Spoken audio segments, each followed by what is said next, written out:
Hello and welcome back to This Isn't Even an Episode or anything. So, whatever.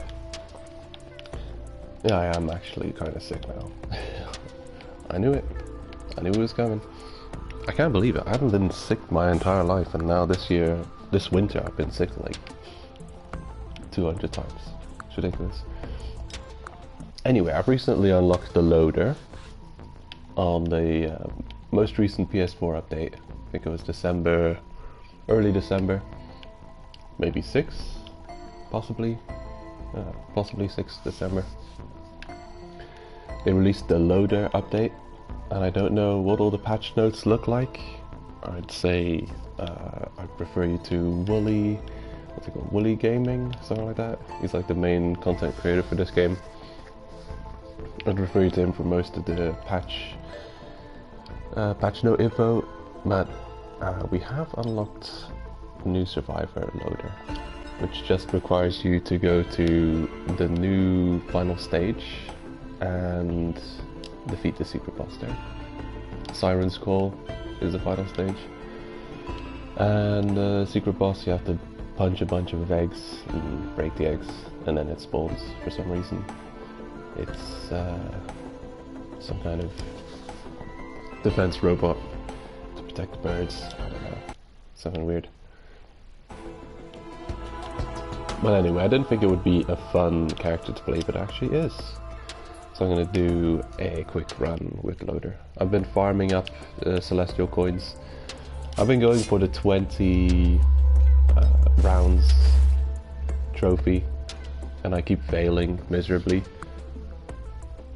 I've complained about it before, but it's annoying because it takes a lot of time, and it's always, you have this weird progression where you're underpowered in this game. You start becoming overpowered, you start really feeling overpowered, but then at some point between rounds 12 and 20, the game really, has a way of showing you how wrong you are.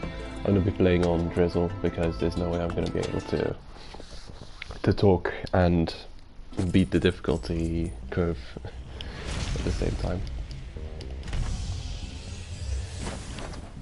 Yeah, I'm kind of like, I really have two minds in this game. I love it to bits, I love the gameplay, it's ridiculously fun sometimes, but I really don't like how it seems to punish you for success in terms of those valuable, I've got the unique problem where I still need that 20 rounds trophy, and to get the 20 rounds trophy, unless you're a magician, you need some celestial items. And the thing is, you don't make coins like mad when you're playing through a game. You've got there's a decent chance for the first coin to drop, and after that the drop rate plummets. So you really get one coin pretty much per run, and after that it's like you're out of luck, no more coins. And the thing is, on many attempts of the 20 rounds, you'll be spending a decent number of celestial coins. So it's not a sustainable currency is the problem. So you actually have to go and make the coins, you have to farm the coins. And that's the unique problem I'm in right now.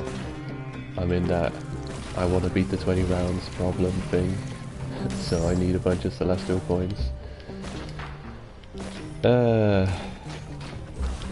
I guess you could compare it with Binding of Isaac Eve tokens. Like, you get Eve tokens every time you defeat Mum's Heart. And let's say there was a trophy associated with, I don't know, beating the game with Eve. But I don't know, there'd have to be some other caveats and strings attached that would give you an urgency of wanting to beat the game with Eve. So you constantly needed those tokens, but you have to play other characters to get the tokens to then play with Eve. Same problem here, or kind of the same problem here. You have to give up on a run to get tokens, to get a decent number of tokens. So you have to self-destruct round 7 or 8 or something, which is lame. I'm not a fan of that. I wish you would I wish you'd get rewarded tokens for the amount of progression you did. At least if there was like a consolation. Okay, let's say you still get 5 tokens for destructing yourself on round 8. Let's say you still got some tokens for every 5th level you did. So let's say every 5 levels you gain like 1 token or something. It will be something. But now you often have a very, a very decent looking run. And then you're thinking, okay, what should I do now? Should I try for the 20 rounds? Or should I just take what I've got and do the self-destruct? Because if you go for 20 rounds and you fail, all the celestial coins you've used are wasted. And then you're going to have less chances to succeed in your next run, if you have very few coins. I've got 46 coins, so... But I've been doing a decent number of auto runs. Alright. Bleed dagger. So there's my rant about the lunar coins out of the way. Let's enjoy the loader gameplay, shall we? It's really only for a weird one. It's a female survivor. So the survivors I like playing the most, I'd say multi is one that I really like playing. I think I haven't really played around with the mercenary enough to appreciate him, but I know he's like a lot of people's favorite because of his crazy mobility. Now, Multi is my favorite because of how ridiculously tanky he is and the ridiculous amount of strength you get from having 2 active items on you at any given time. Especially if you get Censor of the Drowned and you start getting power cells. I mean, power cells don't really matter too much if you got Censor of the Drowned, but yeah, if you get Censor of the Drowned, if you start stacking Censor of the Drowned, and you've got a couple of really strong items, that's what's been getting me through most of the later stages on my quest to get those 20 rounds done. It's just having items like, one of my favorite is the missile launcher. I don't know if it's called the missile launcher, but it's that thing that just shoots a bunch of tracking missiles in the air. If you can get a couple of gestures of the Drowned and that missile launching active, or 2 of them, then you just run around, you sprint around the edge of the zone or wherever you feel like sprinting around. Those things just fire off themselves every every like 10 or 15 seconds or so, and it just passively destroys everything in sight. And of course, all of the missiles that hit your enemies will have a chance to proc all of the passive items you've picked up. So it's just great. It's a great playstyle, it's very safe, and I need a very safe playstyle to survive. Every time I die on whatever round, on my 20 rounds challenge, I always record and check the reason I died. And the most recent loss I had, I checked it and I was thinking, no, there's just no way I could have foreseen this. It's kind of devastating looking at your run, and if you make a mistake, an obvious mistake, it's like, okay, you did something stupid, you get punished, no problem. But I look at this run and I'm seeing no mistake made, just a random bullshit shot, which wasn't even aimed at me, it was just aimed randomly, just happened to hit me. Just to get hit by one wrong thing, and then wastes you. Like such a thing.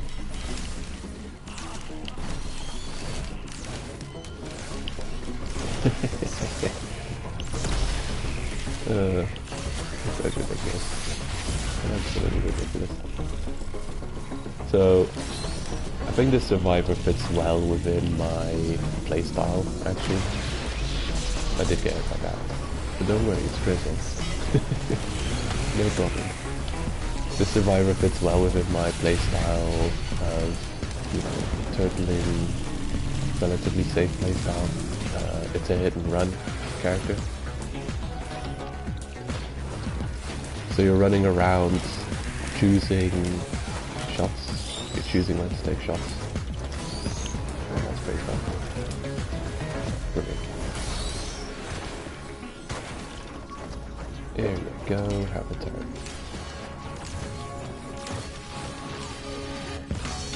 I find it really odd how this character's movement skill is their most powerful attack as well. Because it's kind of dangerous. I recently did the Doomepitaph trophy and I picked up the celestial item that you unlock through doing it. And it's this thing which replaces your movement, your mobility skill with something else. Okay, let's play. My one token of the round. Now I have seen as much as 3 drop in one run. Not a run of 20 rounds, but a run of trying to destroy yourself at round 8. Are we done here? It seems such a shame to just run away. I feel like picking up more items. Alright, that's a good one. Nothing? Oh. Alright, perfect. Well, not ideal.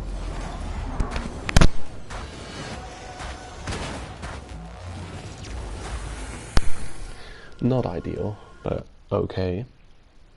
Yeah, it's so... This game's got like multiple levels of ridiculous things to it. You can actually die after you've hit the portal exit. And it's kind of stupid when you die after hitting the, celestial portal exit. You know, the portal where you're choosing to end your run here and get the tokens. You click on that portal and then enemies can still kill you at that moment. Kind of ridiculous. I haven't been using the fruit as much as I used to rely on it. I think mostly now I use it to do... Really? Alright.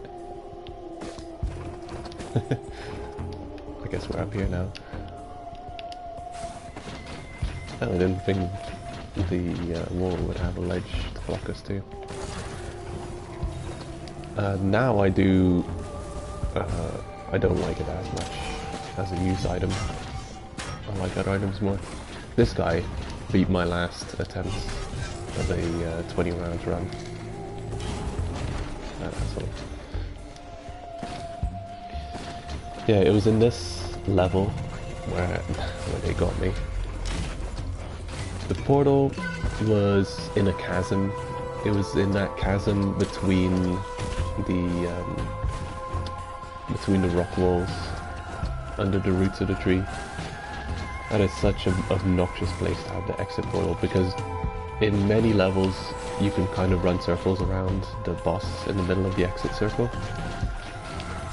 But that exit bubble is in a chasm in such a way that it forces you to run through the chasm, like straight through in one direction and straight through in the other direction. Considering you have... Okay, we're not doing a long run, so I'm not going to pick it up. This item, the shield item, gives you 30 defense.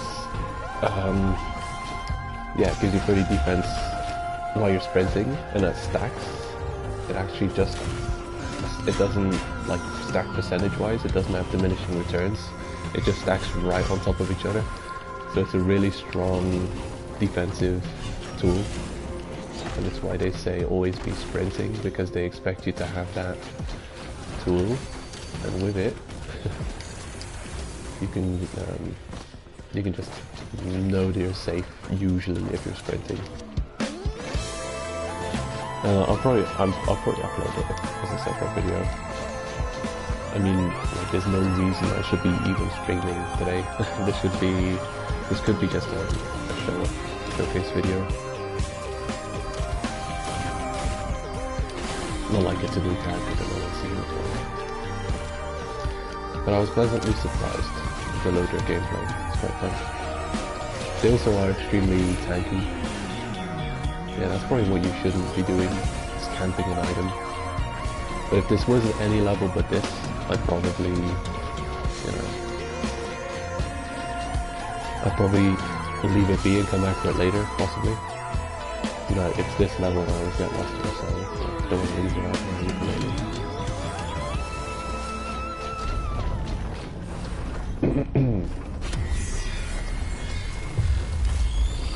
For some reason they love giving me vagrants when I'm playing loader. Well, when I'm playing loader. I've only done like a couple of playthroughs with her.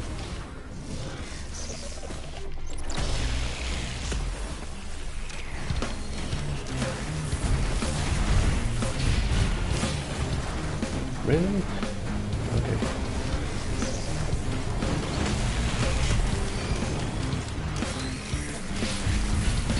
I think this character has the second most HP gain of the characters, of the survivors. Which is great. Oh shit. Get out of here. Yeah, it's ridiculous. I made absolutely no mistakes when I died on that 20,000 attack. What I got hit by? I got hit by those floating bell guys. Just a random line they threw happened to hit me mid-dash. It was so stupid. Like, come to think of it, the only way I could have I could have survived that is by having a completely different playstyle. Like just hanging back at a massive distance and, I don't know, let's say having one of those, I don't know, a different set of active items like the Prion accumulator and just blasting them at a very long distance, either Prion accumulator or the lightning blast, I don't know what it's called. It's this active item which you get this triangle button when you're looking at an enemy. You can blast them with a bolt of lightning with a group of enemies. If I had that set of active items instead of what I did, I think I had the missile launcher and a turret spawning thing. Can I pick up anything else really? There's something.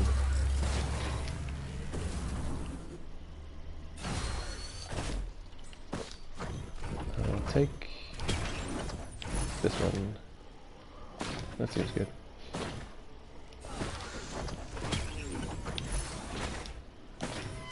Yeah, this game has something called like one-shot protection, so you don't get just one-shot by things. And I think they're going through phases of nerfing the one-shot protection in their patches, which is great. That's fair.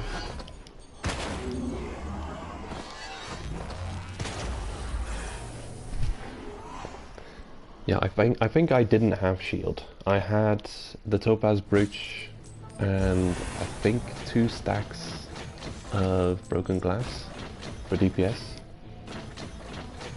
And things were dying nicely. I think I was on level 13 or 14 or something. Or 17, I don't know. Yeah, possibly 17. I don't know, it's depressing to look at. Well. No, I'd still play this game after I had platinum. I'd still boot it up quite often to do some runs because it really is just fun to play. And they keep on adding things to it, and there's new survivors to look forward to, especially the latest accurate for the PC guys, not the PlayStation guys, because we are lagging behind when it comes to games on Steam, Steam updates. Here you go.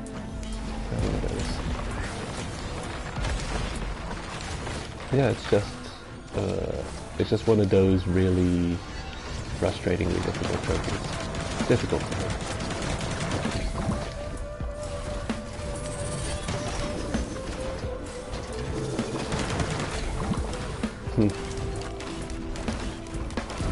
I'm playing Drizzle because I'm bad. Last time I tried playing the normal difficulty, the bosses they spawn on this level killed me. It was one of those machine gun guys, but they were burning. I don't know what they're called. They called it a burning, machine gun guy, whatever his name is. And instead of spawning like a couple, they spawned like 5 or 6 of them, all in a row, in a circle surrounding me. And I'm thinking, okay, how the hell am I supposed to survive this? I struggle surviving going toe-to-toe with one of those. So how the hell did they expect me to survive 6? And it's not like there was any stuff I could hide behind like in this place. They spawned them around there, like just in an open area. I had no cover to hide behind. One of those bullshit moments.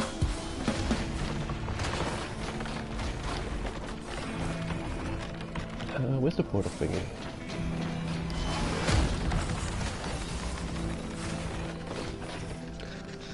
Well, since we're in this level, when I was doing the newtest trophy hunts, I was looking for activating 8 unique loot altar locations. And in everyone's loot altar location video, they just conveniently always show Rally Point Delta instead of this level. So if you're curious, I actually know 2 loot altar locations on this level.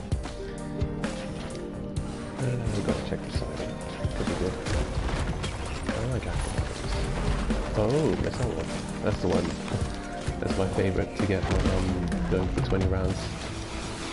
Especially with Sensor of the Drowned, stacking Sensors of the Drowned.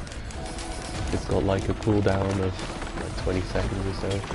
And it's got like a cooldown of 15 seconds when you get 2 of them. And then it's just every 15 seconds a missile barrage goes around to smite your foes. So here's one. That's the easiest one you can usually see from a couple of places if it's going to be there. Oh shit. Okay. I've glitched my way through a lot of solid objects with his grappling skill. It seems like it's quite easy to clip your way through solid items in this game. So I missed that. I don't use the grapple as much as I could. It really... I don't know. Let's see, it kind of... It works like a Tarzan swing. And if you've seen George of the Jungle, you'll know how useful Tarzan swings really are. You really need the ideal... Excuse me. You need the ideal, like, overhead archway, like that. You need something like this to really capitalize on getting some decent speed and going in the right direction. Of course, you can make your own Tarzan swing with your turret. But I'm usually just too busy fighting shit and trying to beat the level.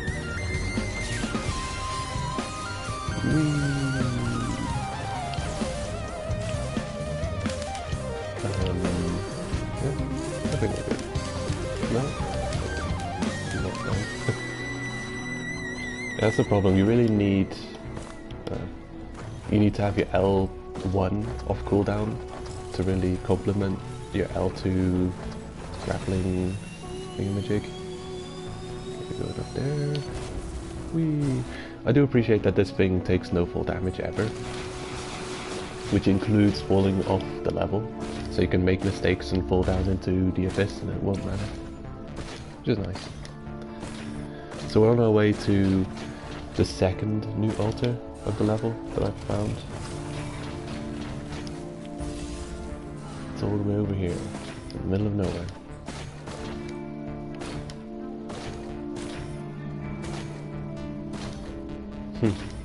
And it is actually spawned. Well, there it is.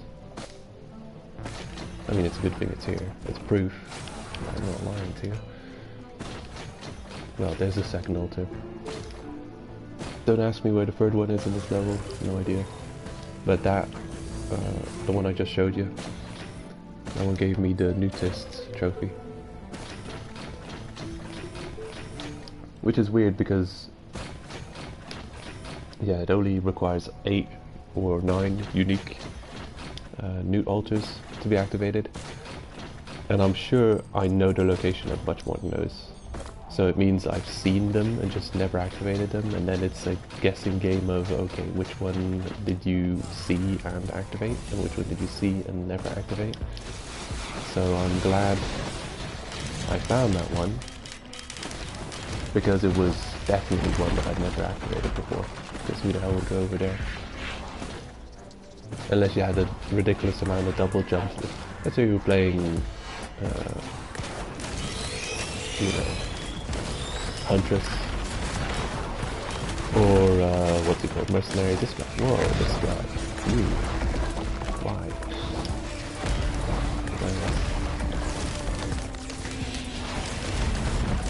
I think the difficulty's been creeping up on me, without me realising it.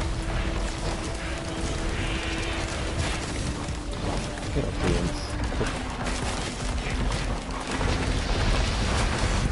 Last time I died almost reaching around 8 because the Imp Overlord died there. Leech Seed is absolutely a perfect healing item for Loader. For the amount of damage you can do in a short burst. Perfect healing. That's why we're healing so nicely, because we've got that Leech Seed. And of course, the tough thingy. Honestly, the game should pause when you're going looking through this. Dealing damage heals, drop healing, or can kill. Good stuff. I still have no idea where the hell the exit portal place is. I'm sure we'll find it one day.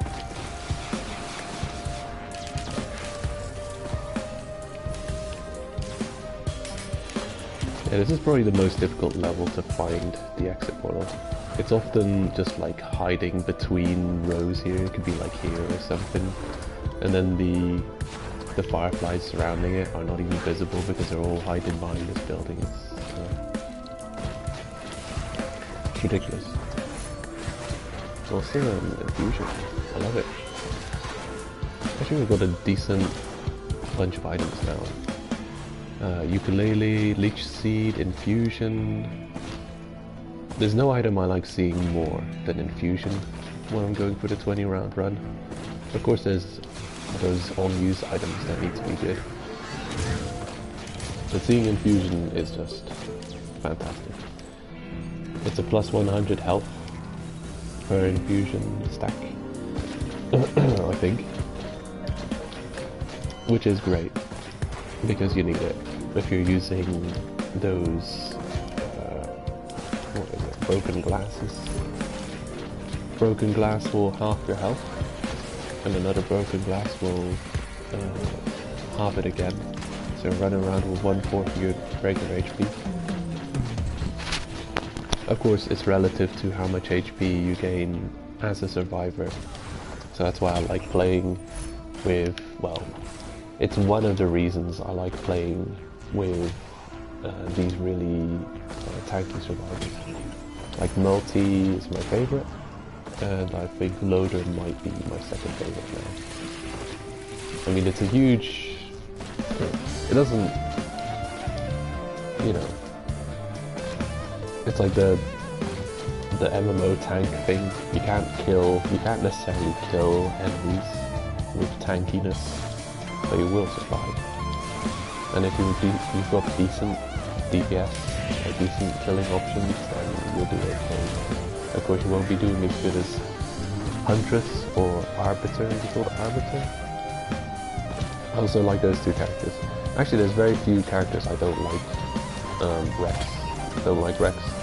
And Commander. Also don't like Commander. Where's our exit portal?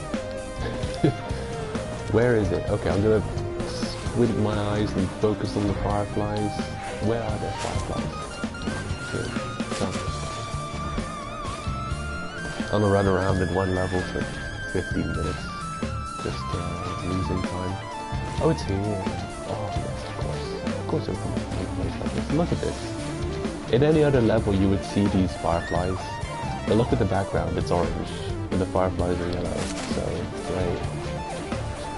Fireflies on this level should be purple or something. Just goddamn seeing yellow on orange. So that's gonna happen.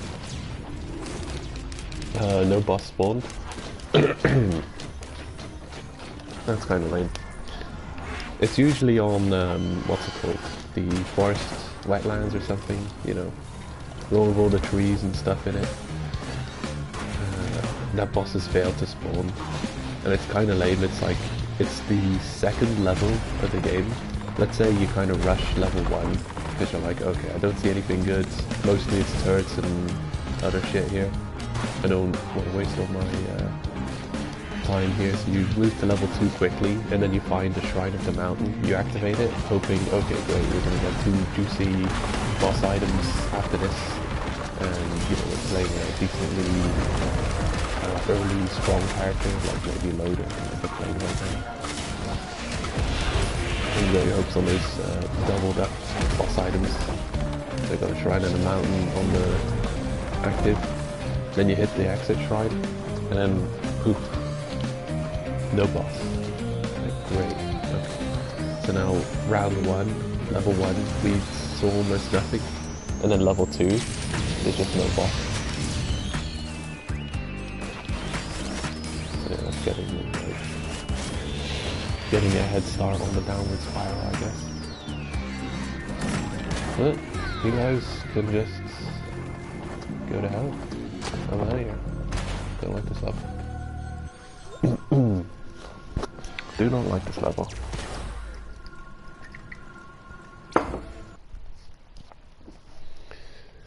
For a couple of reasons. One, it's impossible to move around if you're on a character who doesn't have like a crazy mobility skill. And I'm often on multi, so I'm racing around on multi, and I don't know why, but it's like the biggest scam ever in this game. That they say every character moves at the same speed. It's not true. Multi is obviously one of the slowest characters in the game. You can just tell by how you can just visibly see him creeping across the screen. I'd love to see a character speed comparison video. Someone should get on that. Someone should get that. Because I cannot believe when you start up a new round with multi, you see him just wheeling around stupidly slow, and you start up with a like Huntress or something. You cannot tell me that their base movement speed is the same. It cannot. It's just not.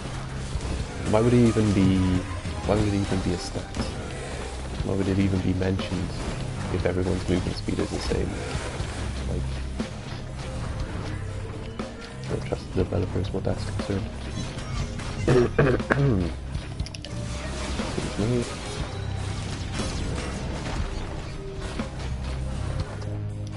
Okay, got it. Should probably not have taken that, but yeah. Probably do like 2 runs or something, then put the stream. Bear.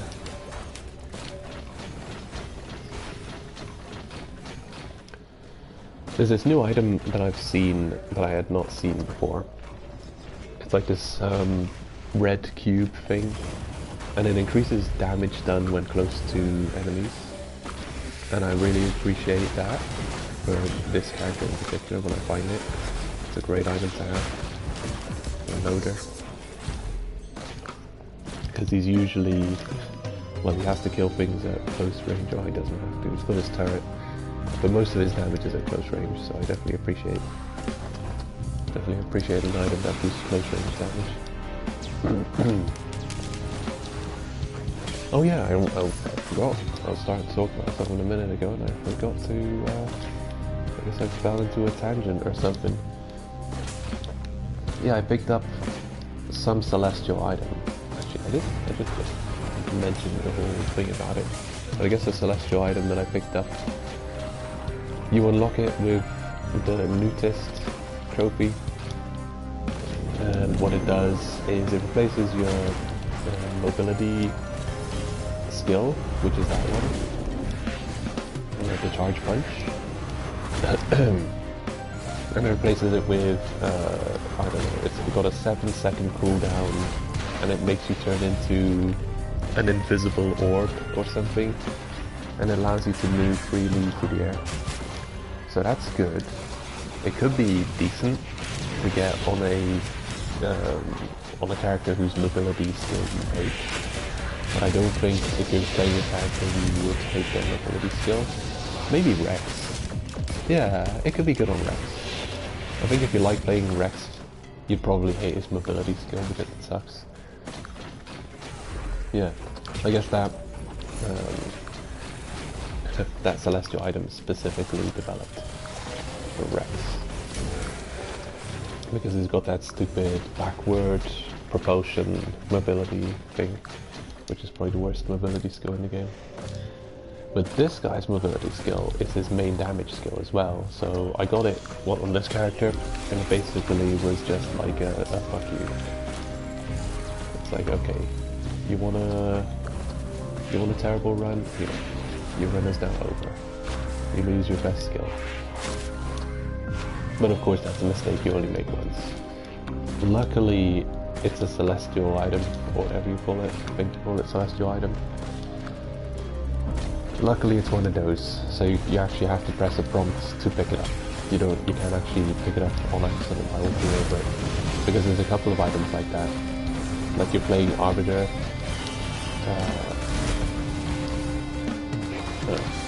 Arbiter, they've changed how Arbiter works now, so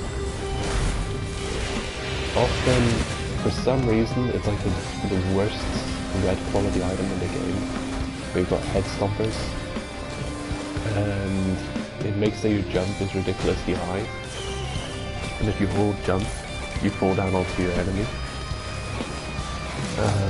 It's terrible, it's really terrible, and for some reason, in this level, there's a legendary chest. Sometimes there's more legendary chests. I've seen them on top of the hills and stuff. Those guys can run away from me at just a little bit faster speed than I can walk. Such a trolling thing. These are nice, I like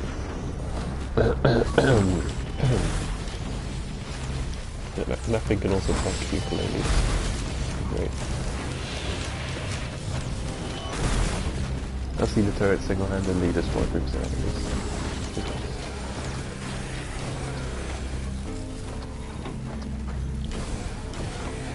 Oh. I actually like Loader a lot more than Engineer. Yeah, I forgot Engineer. Engineer, I also am not a huge fan of. Probably for one reason, and that's the way his main attack works. The bombs. I don't like how long it takes to charge up.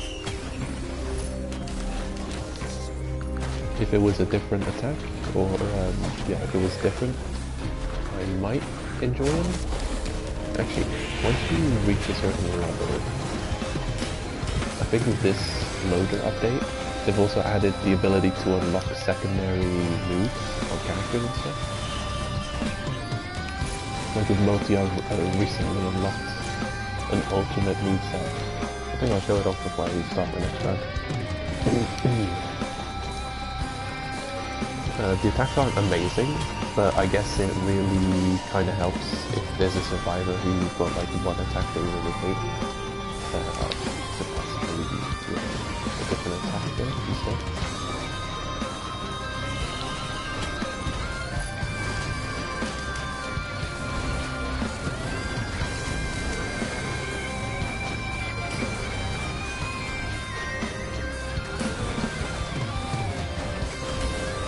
Well, I do have to go to great settings now. Oh, I got that cosmetic grid, so with a crystal. Oh, and I did pick up that melee range item to pay attention. Focus crystal doing bonus damage nearby. That's gonna be useful. So the charge doesn't have to be fully charged up to work. It just does more damage. And I think the cooldown is variable too, so if you don't charge it up completely, your cooldown isn't as high as it would have been. You.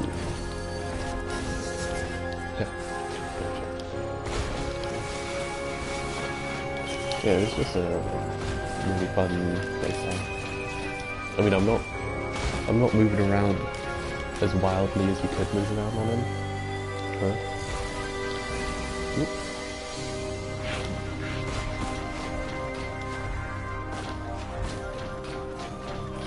The ukulele.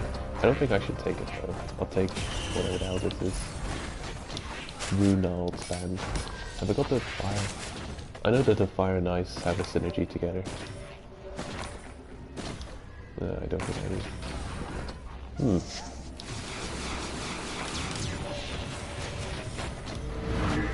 Yeah, I'm playing at a ridiculously slow speed, by the way. If I wasn't, you know, if I wasn't thinking about things, or if I wasn't handling, I'd probably be like laser focused. Okay, what am I doing now? Do I have enough cash? Okay, got cash. Where are those things that I need to buy with cash? Okay, got everything I want? Yeah, let's go. Let's get out of this level. Yeah, the legendary chest on this level, for some reason, it's a huge troll. I think I've had more head stompers from it than anything else. It's ridiculous. Why are head stompers even in that quality of item? They're absolute trash tier, I think. They can't be good. Here it is, the legendary. 2000. I don't know if it's worthwhile ever to complete this, to pick up all the loot in this level and the legendary.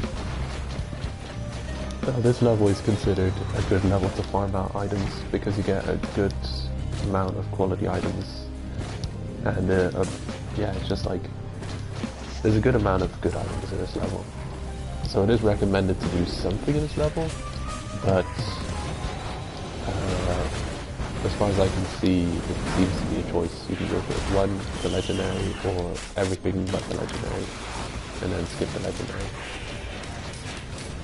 Even still, I think sometimes I just completely grind out this level and also take the legendary, but never on runs where I attempt to do the 20 rounds thing, because I know that I'm just not going to beat the difficulty curve. Eventually, the difficulty will kill me.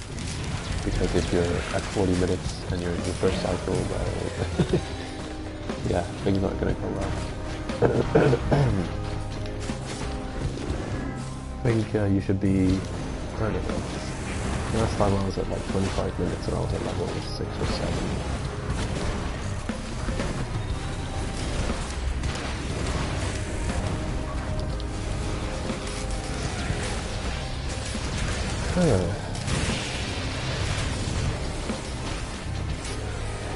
Yeah, I think I've picked up most of the good items. Yeah, I've probably got most of everything. Time to get the hell out of here.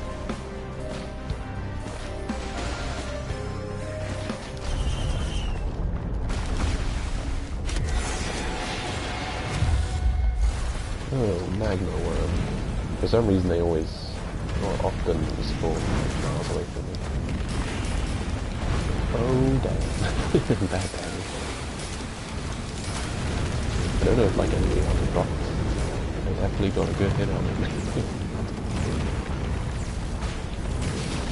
Ooh.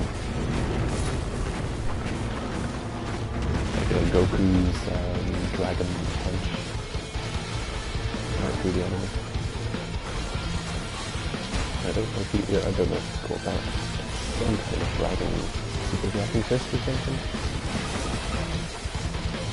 It's like Kid Goku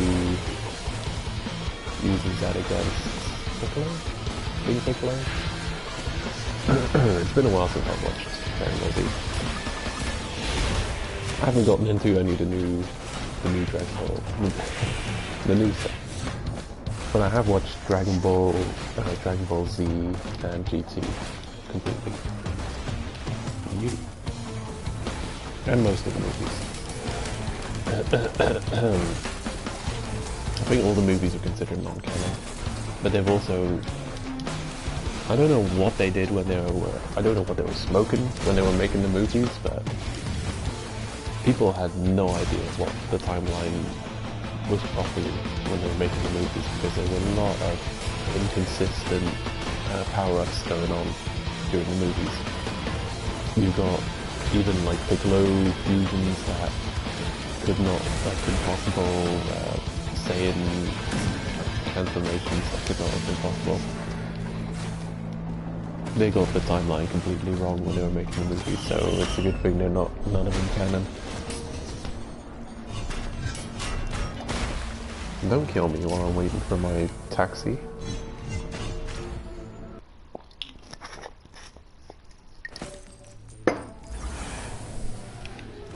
Alright, back in a kind of normal looking level, right?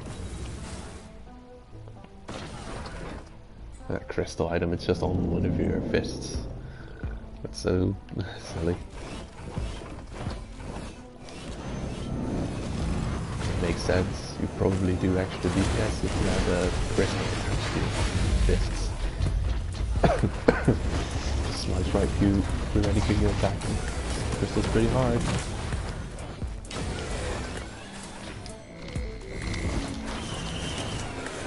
Probably about to stay for another decade. Okay, where are we going? I do appreciate how you could just carry all of your ridiculously strong items to the end portal and then just spam them all exactly when you want them to be spammed.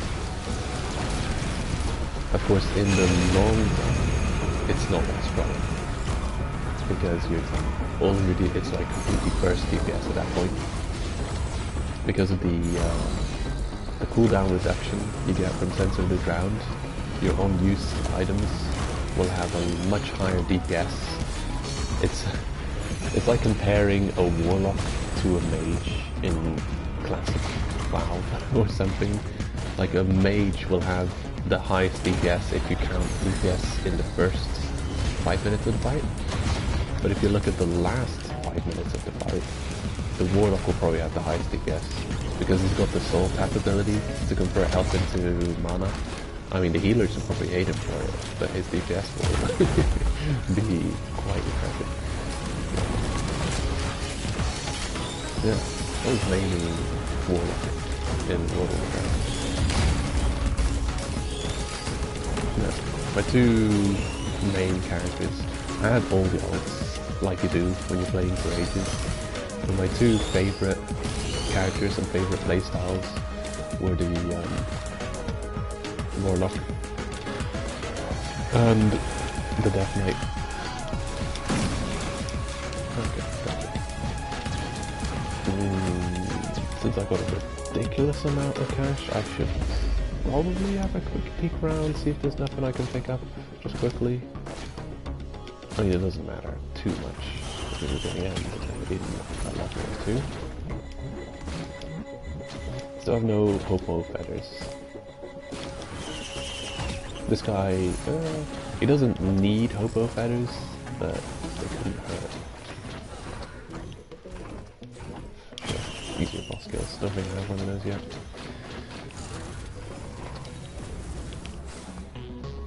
Yeah, the grappling isn't as good as you'd think it is. It really just like to get over ledges, for instance. You've seen me use it before, but like to get over that ledge, you'd have to.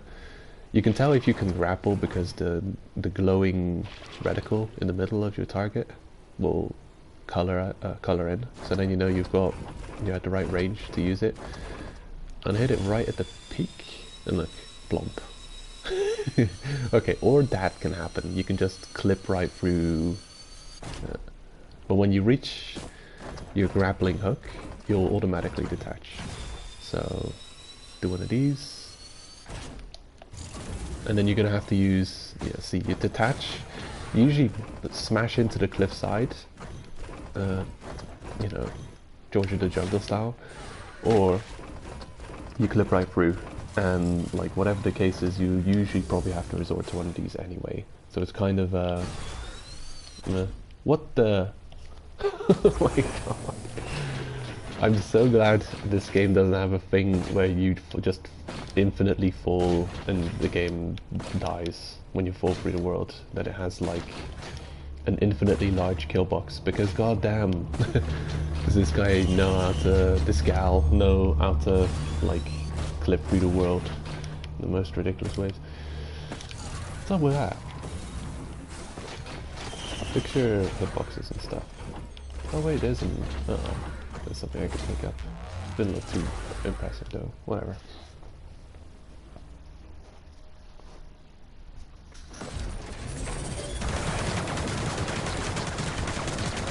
Hey? Well, that's okay. Only got one of these.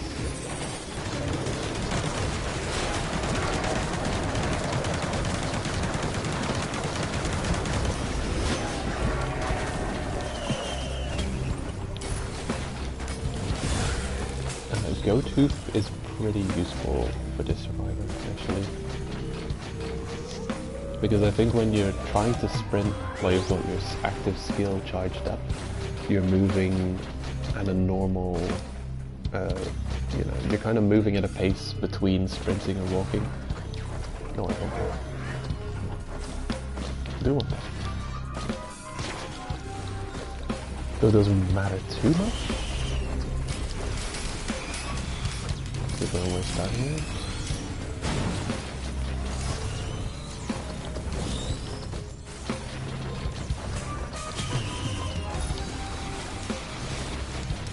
Alright, this is the kind of place you're looking for grapple. Woo! Woo! And then you can get some ridiculous movement going on if you've got the overhead arches.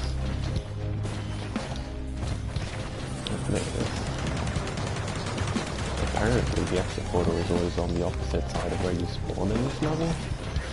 Mostly. 99% of the time. You can use most of your abilities while you have a charged up. Your mobility skill in this one.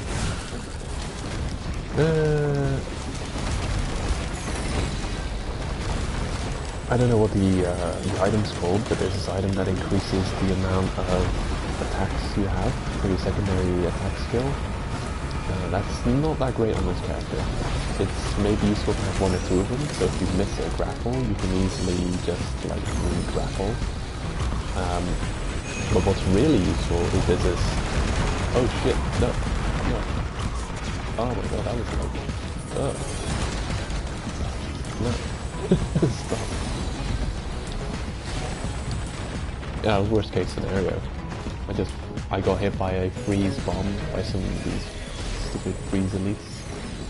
In the worst possible moment, just before I was about to unleash one of my dragon punches. And I was right in the middle of getting hit by the lasers. That was horrible. But luckily, we're on easy mode. Bam! Got shot. Oh man. Stop. Sneaky thing.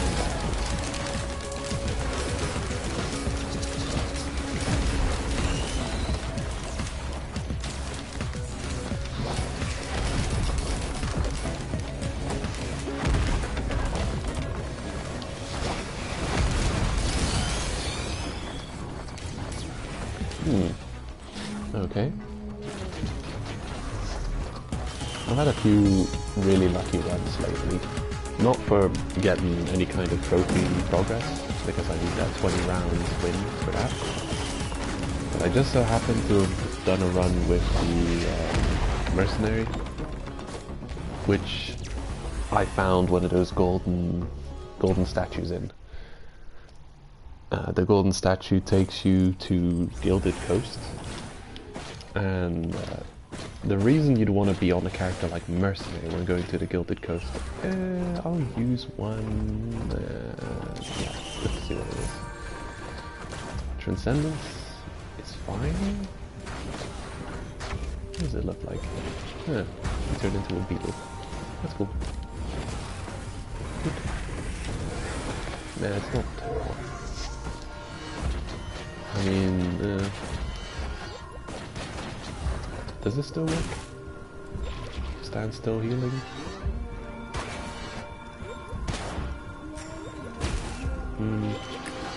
Doesn't look like it. No. I guess it's really good, but it's also annoying because okay, you've got a really decent heal. What does it do exactly? I don't know. Convert all your health into shield, increases maximum health.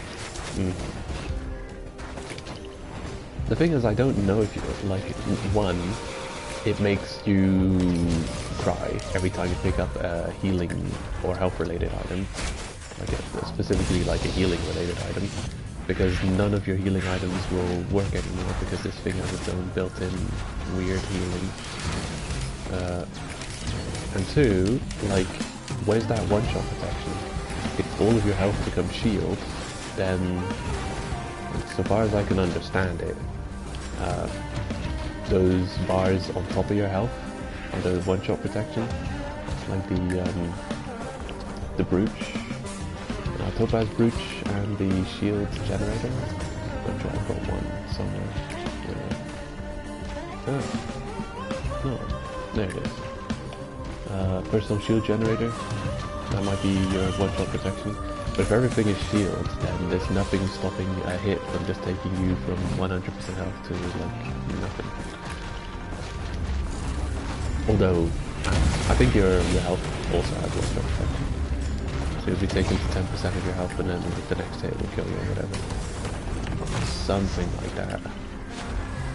I don't understand it.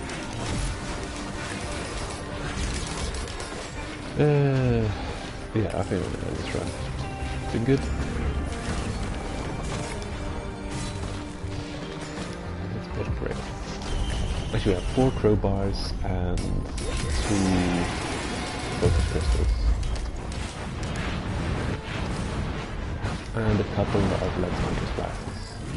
I think all this is helping us really blast through enemies in one shot.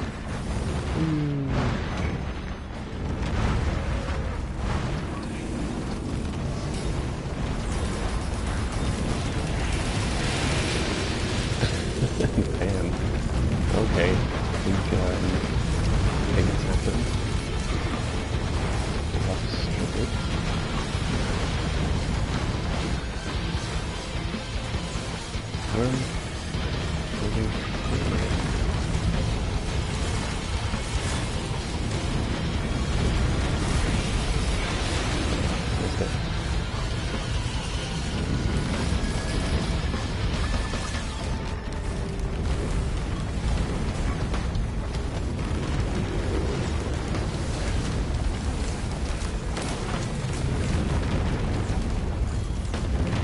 I usually try the 20 round run with multi. Maybe next time I go, I'll try it with this one. See what kind of chance I stand. The difficulty kind of lies in every time you try the L1 attack, it takes you out of sprint. So you have to be ready to go right back into sprint the moment you press L1. Are you running away from me?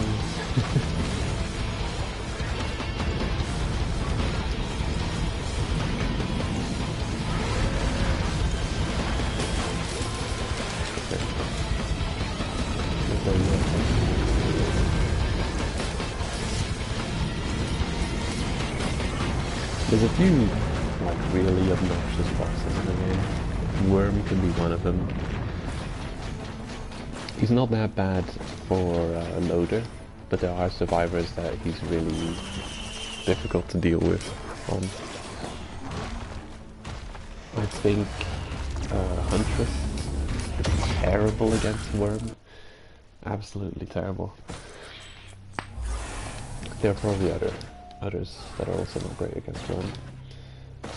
Multi's okay, but still not great against Worm. Because I think Multi, if you're, you know, if you're still relatively early game, most of your damage is going to come from your charging, like, headbutt attack on bosses.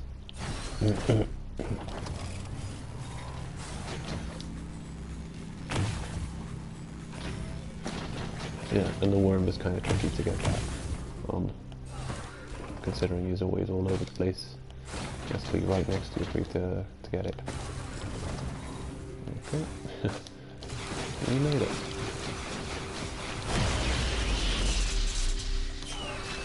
There. That's another 5 celestial coins you gain for throwing your run away, essentially, is what you're doing. That's something I don't know. I don't like that. It's a weird reward system because you're like, okay, it does... That trophy really puts things in a weird perspective, because at the moment, I don't know if they're planning like a final boss of the game. I know the original Risk of Rain did have a specific final boss level, an epic final boss fight. You fight the boss, and then you can choose to, I don't know. No, you couldn't. I think after you beat the final boss, it was done. But just in the level before the final boss, you could choose to do a complete new cycle, play through the entire game again. And then, yeah, you had 2 choices. Complete the entire game again, or like just run through from the start again, or go to the final boss level and fight the final boss. Well, in this game, it's just automatic. Like, there's no final boss. You could see bosses in the abyssal depths or whatever. They could see in other levels, maybe. Like, especially if you get Worm. So yeah, there's no final boss, so it just automatically loops over and over again. So what is the end of a run in the current, like, meta? I think it is just, like, breaking yourself on the celestial thing, or whatever, you know, the thing we just did. I'm gonna start with multi and quickly show off the new loadout things that I've unlocked. I don't know what I have to do to unlock it. Maybe get certain challenges complete. Yeah, probably it's challenge related. So I've unlocked the power saw and scrap launcher as alternate primary and like secondary attack skills. I think this is called secondary. Whatever. But I guess primary and miscellaneous then. So normally has the auto nail gun and the rebar puncher, but I've unlocked scrap launcher and power saw. So I'll show those off. Yeah, and apparently that's one of the new things they've put in the update, which is nice. Some character unlocks. Also, you've got skin, different skins. You can select. What is this? Requires multi-mastery. As multi, obliterate yourself at the obelisk. Oh, on monsoon difficulty. Okay. That's like a whole different can of worms. I'm not good at this game. I'm still playing Drizzle mostly. I think I might be able to obliterate myself on Rainstorm. I don't know about Monsoon, no. But I am starting to really get the hang of Survivors. Like, I'm getting the feel of them. I don't have to think about the button presses. I just know, okay, if I need to move on multi, press L1, you know. I'm starting to get the motor memory, so, or the muscle memory, motor skills, stuff like that. So I'll quickly start up on multi and show off those 2 abilities before we do another run on loader.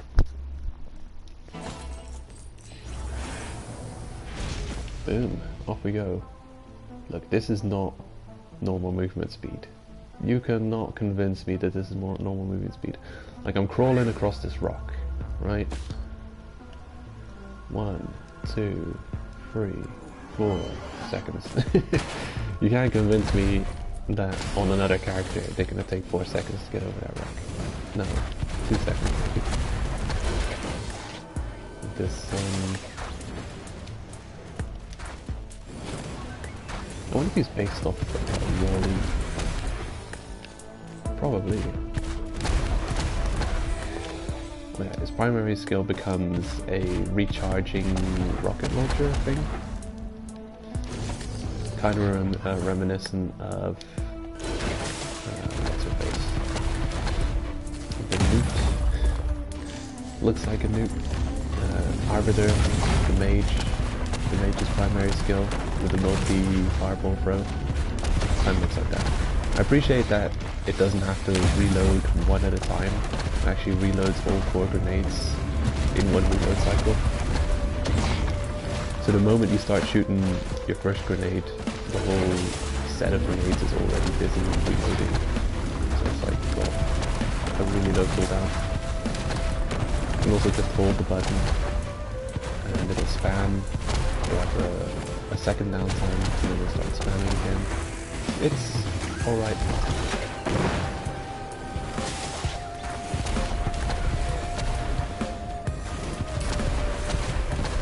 I actually do like the rebar puncher. I know it's not got as much DPS as the nail gun, apparently, but I like it. I like that you can snipe enemies at a ridiculous range with it. Like, you could not convince me if there's an enemy standing next to that pillar, the nail gun would be able to deal with him as effectively as the rebar would. Okay, here's his new other ability. Circle Source. Seems okay. Is it strong though? No, I don't know. I don't think it's that good.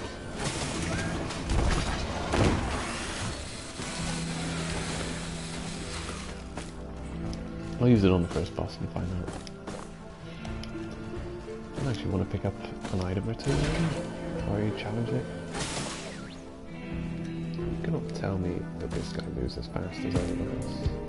Impossible.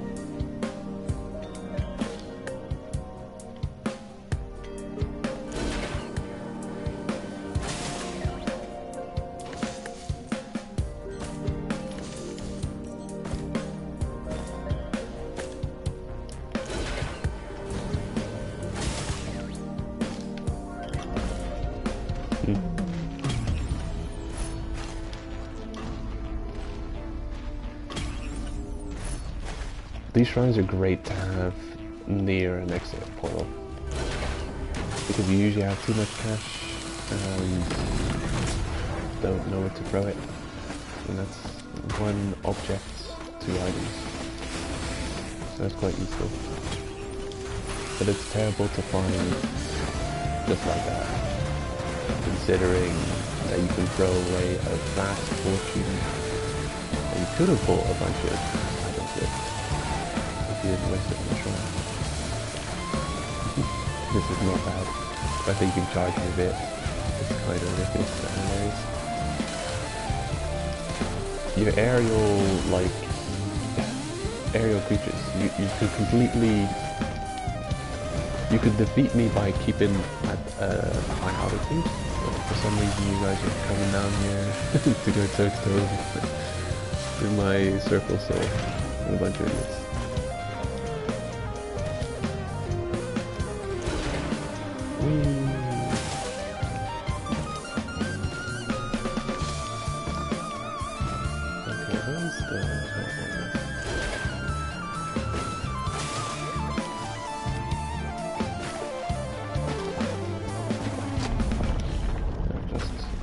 Test circle soul on the boss, see how well it does. Of course it'll be like the one boss that is aerial.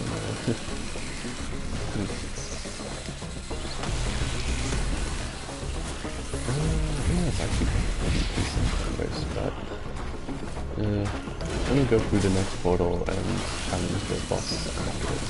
I think that's great DPS, but the thing is we've got syringe, so it's hard to tell.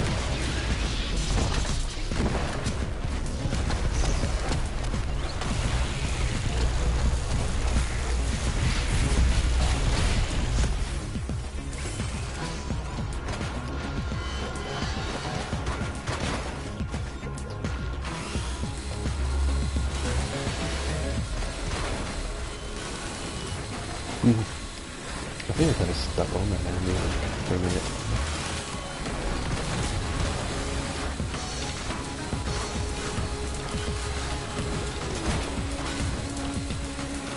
I noticed with the loader that when you start punching an enemy mid-air, you seem to gain height and hang time with every punch.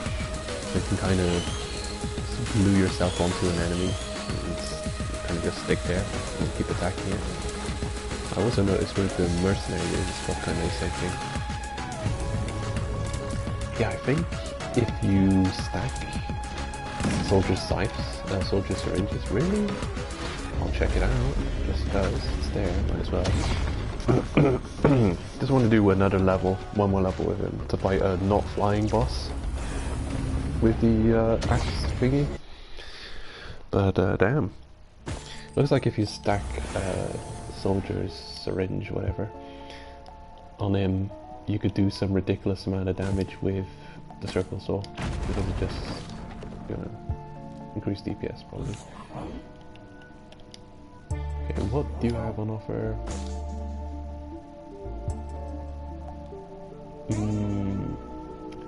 I don't know what this is. I wish I could check if I have it unlocked already or not. Sensor of the Drowned, that's the one that automatically triggers your items when you have it. This is the one that turns your ability skill, like this one, into that weird orb thing. I think also heal while you're using it. So, I don't know what this is. I don't want to buy it just to have it unlocked if I didn't have it yet. Hellfire Tincture. Burn everything nearby, including you and allies.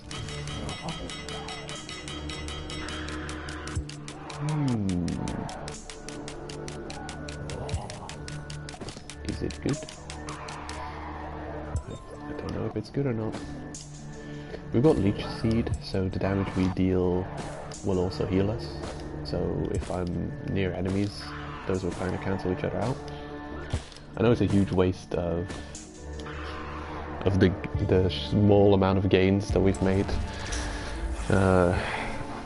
But I haven't got all those lunar items unlocked yet. I should probably check the silhouette of the item I haven't got unlocked yet and make sure that I don't buy just willy-nilly everything that I just forget I've got unlocked, because I probably have this one unlocked because I remember seeing that effect at some time before.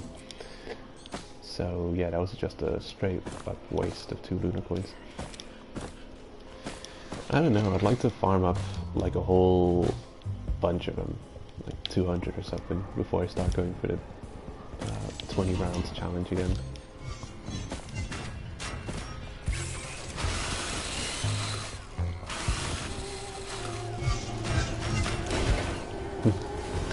Okay, where'd he go? So my really strong attack against large enemies will almost nothing to him. Circle saw.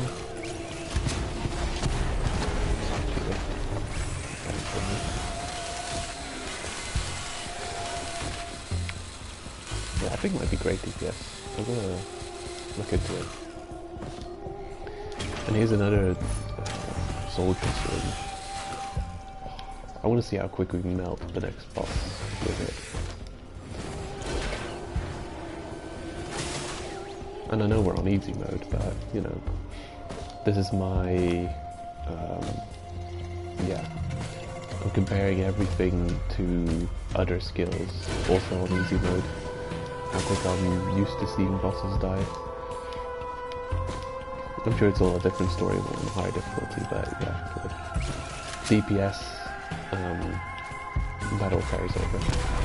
The things that deal more damage as a skill on this difficulty will definitely deal more damage as a skill on higher difficulty.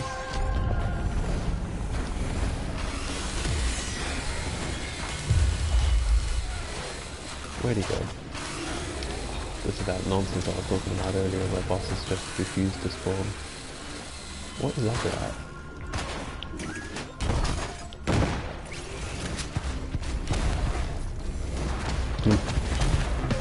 I didn't want to do a run with Mountain, but I guess we're kind of locked in one now. So I think what I'm gonna do is I'm just gonna carry on until I die. And I'm gonna go straight for the portal and I'm just gonna pick up whatever's near the portal. For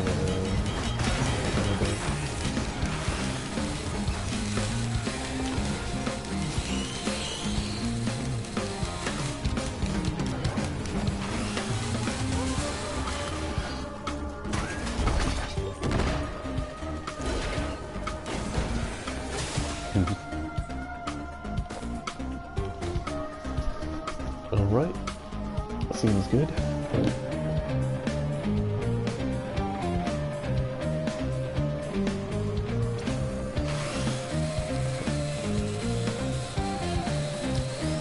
Seems good.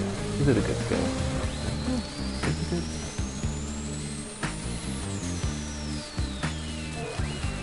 There's only one person who can tell you if it's good.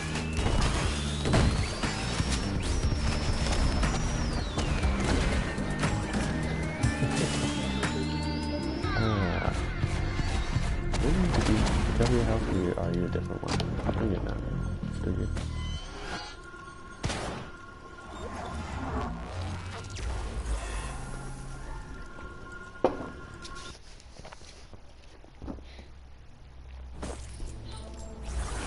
Okay.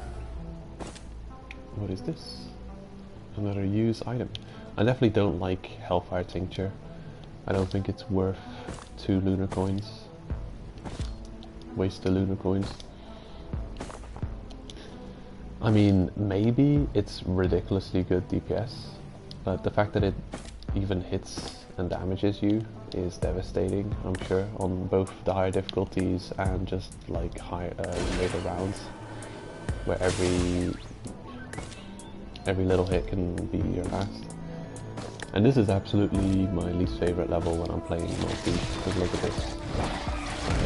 Like Claptrap, the stairs on the worst enemy.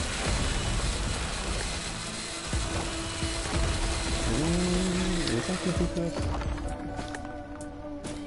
Hard to tell.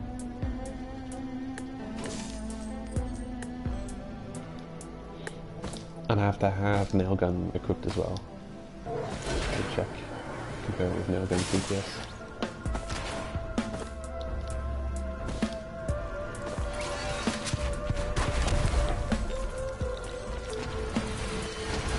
Okay, premium boss this time.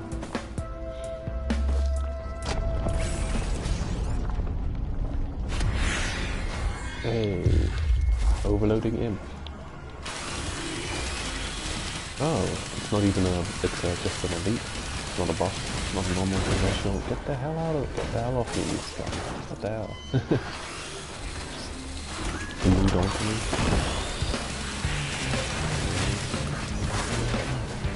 Ugh.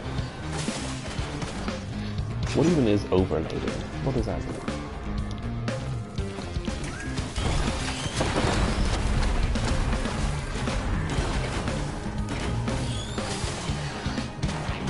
This is terrible. Here they put like a really high DPS melee enemy against me, and I've got like the souls to heal me. And the type of healing I've got, I actually don't have enough like proper healing. Ranged attack isn't strong, or isn't good and reliable.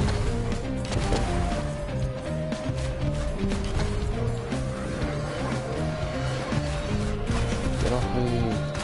I've heard that in one of the latest updates, they've reduced the amount of imps, or like whatever those flying things are that just spawn in massive droves. They reduce the amount of those spawning. I think this is a good thing, because often, yes, pretty much an entire squad can spawn in as well, and what's up with that? They'll do just a ridiculous amount of chip damage too.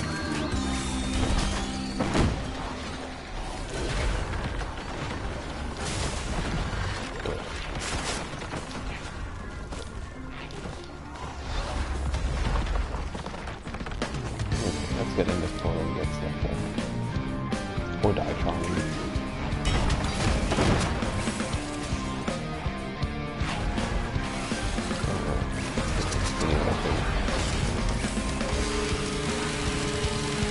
Your DPS versus my DPS. Ah, you win. Fair enough. You win. Oh, such bullshit though. I just want to test the DPS of this stupid saw thing with a couple of soldier syringes. First boss, flying. Second boss, no-show. Third boss, technically not a boss. Just a group of elites. Bullshit. That was ridiculous. Okay, primary... swing at enemies. Okay, so the primary attack doesn't change. We can change grappling fist to something else though. Interesting. Okay, requires the achievement Loader Swing By. As Loader reach and proceed through the celestial portal in 25 minutes or less. Yeah, that can easily be done, I think. That can be done like right now. Yeah, 25 minutes or less, let's do it. Unlock that secondary skill. These ones are still under development. Okay.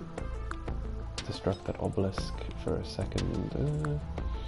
Yeah, changing the grappling thing to something else, I would be okay with that. Yeah, definitely. Considering that I mostly use charged gauntlet to get around and not the grappling thing. Could be okay. It might make some flying bosses a little more difficult, but honestly, like, you can easily use charge gauntlet to fly yourself over them, and then you can start punching them. And you've also got the turret, so it's not like you've got nothing. I mean, your main damage source are still charged gauntlet and pylon. Look at that ridiculous number, 600 to 2,700% damage. What? Ridiculous numbers. Your main attack, 320% damage. Look at this guy.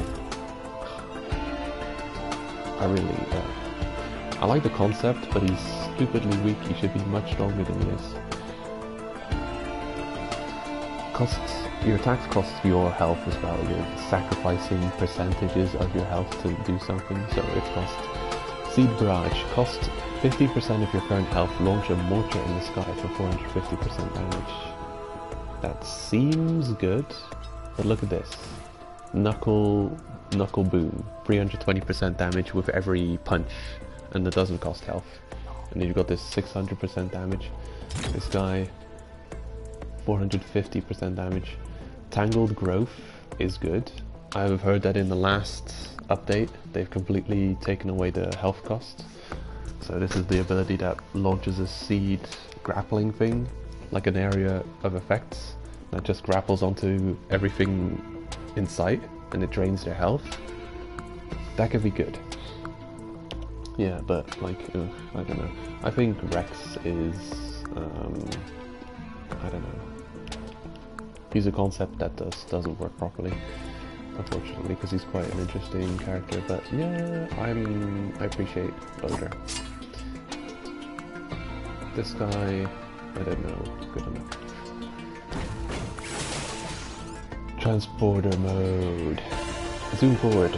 Gaining armor and speed. Deals 250% damage to enemies in the brain. Deals more damage at higher speeds. Okay. But it also does a stupid amount of damage to bosses.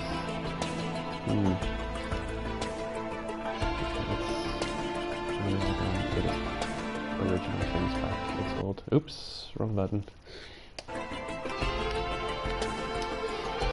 Might as well have a look at the log book. Survivors. Is it under construction? No, it's under construction. Speed 7 meters per second. Okay. He seems like a speedy guy. Mercenary. 7 meters per second. Multi. 7 meters per second. Okay. Armor 0. Armor 20. Armor 12, what? People have armor ratings? Armor 20, ooh, I like that. 0 armor. How much is LT? What? Loader's even got double. He starts off with less health and gains less health per level than Multi, but he does have, I mean, she does have double the armor. Challenges. I did recently complete some challenges.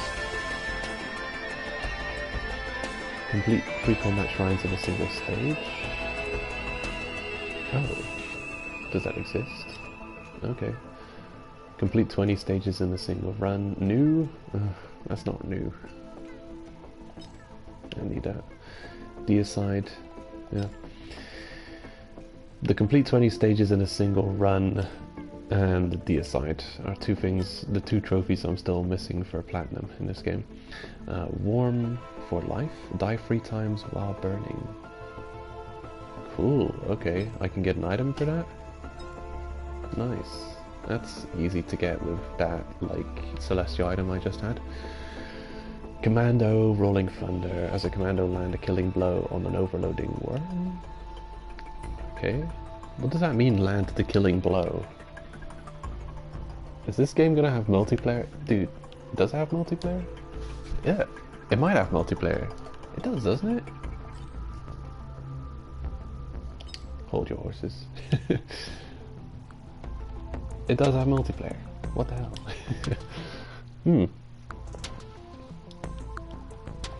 Completely forgot about that for a minute. Anyway, let's get another one started. Let's do this quickly. 25 minutes. Achievement. Get a new skill. Get to the end in 25 minutes. Easy. Just rush the ending portals.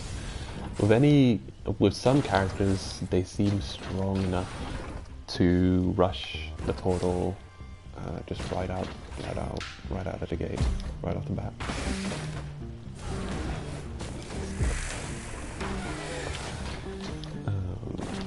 Actually, quite a few of them. I think the mage arbiter is definitely one of them. You could consider, well, you could easily rush the bosses as soon as possible. This one as well. I think what you really just need is a really strong attack.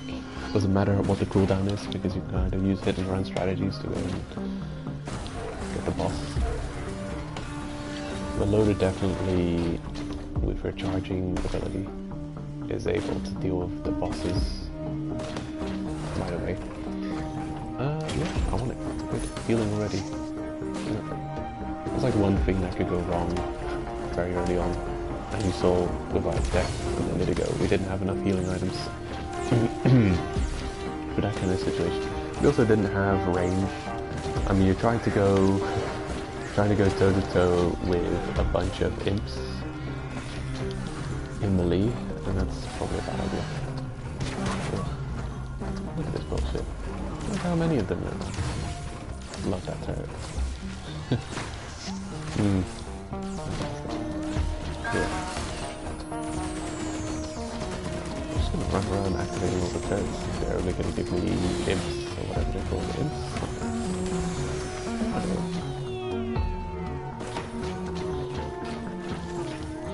I don't know the enemy names. They're terrible names. A lunar... what's it called? Thingamajig can be here. Okay, I'm trying to not waste time.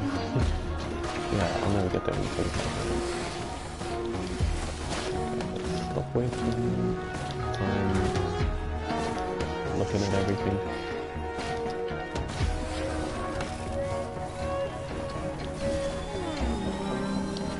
Whee!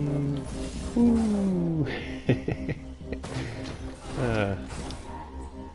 If you can get a overhanging arch, you can really get some ridiculous movement with loader. And there are a decent enough amount of levels which have like overhanging archways. Is it here?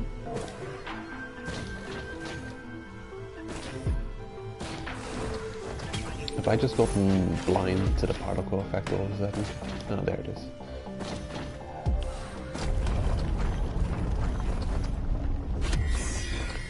We haven't got a bunch of upgrades, but the upgrades I've picked up, I'm happy with.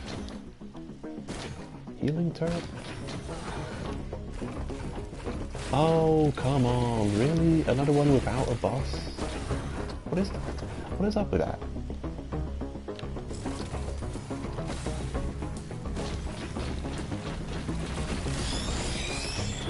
as far as I know, there's not like something built into the game where there's a chance of the boss not to spawn.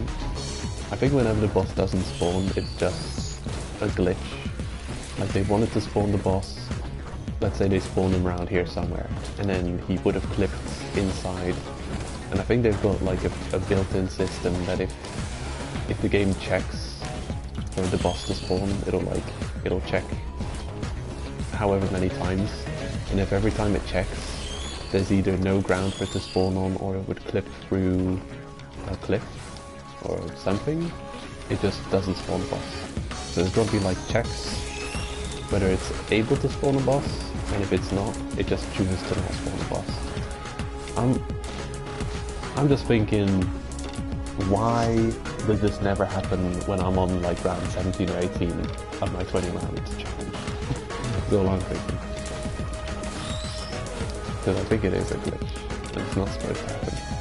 But it always happens at like the very start of my runs, usually. So yeah, maybe it is just me practicing. Maybe it is like just an easy mode thing. So I'm on Drizzle, okay, like here, just have no boss, we'll go easy on you. But I don't want it, because with this character you can easily one punch a boss to death, or a couple punch a boss to death, and get a good item. So then I have to go about that good item I would have gotten from the boss. Yeah,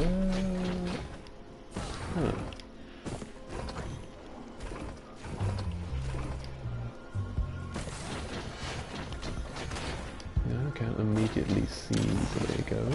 Oh, there it is. We got it.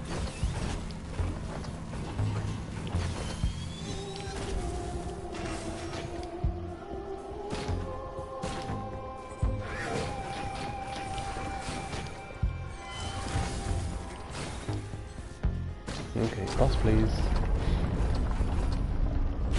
Boss please. Thank you.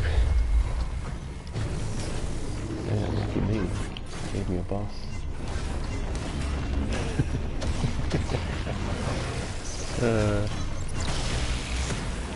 Alright.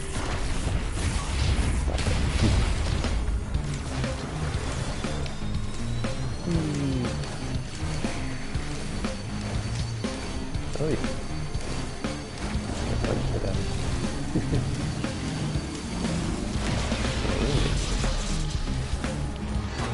That's what we get. Great, look at that. Top tier item.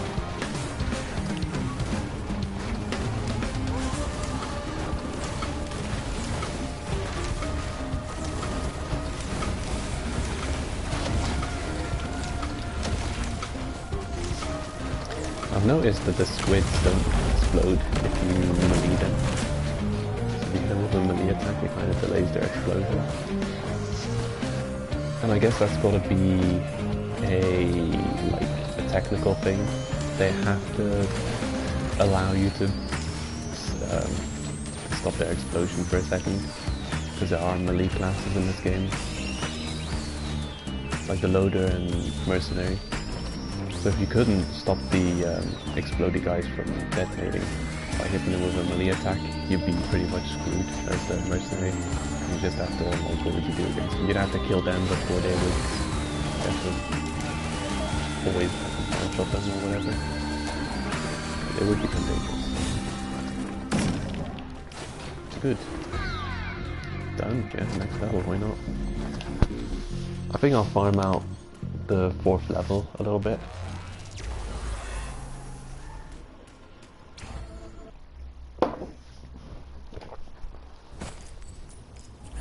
Military rally point.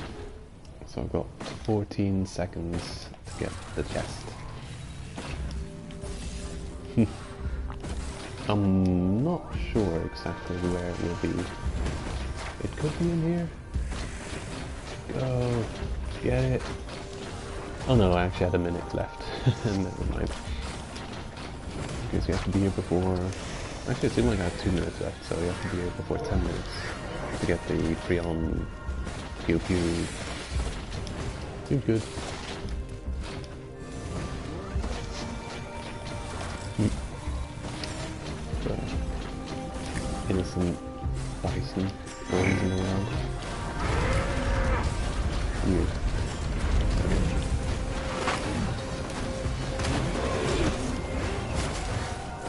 You guys are all super dead. You just have no.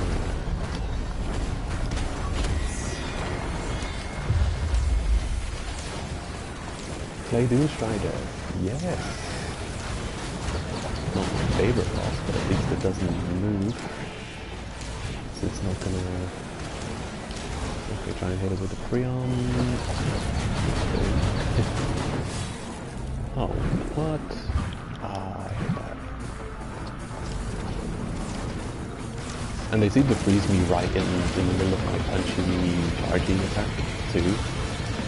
So it kind of keeps the cooldown because I technically have used the attack. Heal up all you want. Heal up all you want. Give me a second.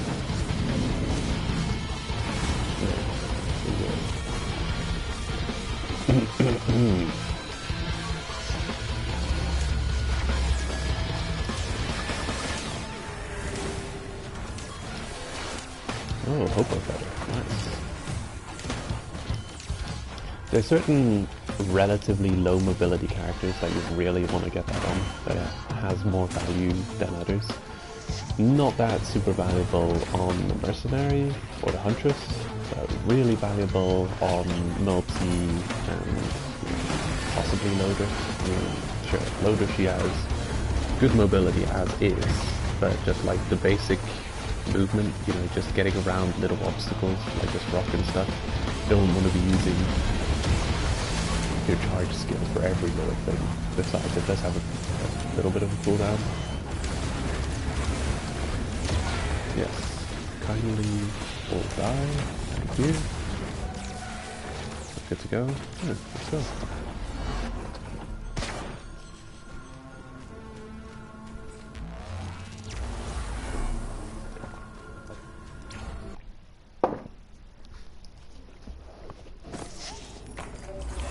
Abyssal depths, okay. I think I do have to kind of worry about pacing.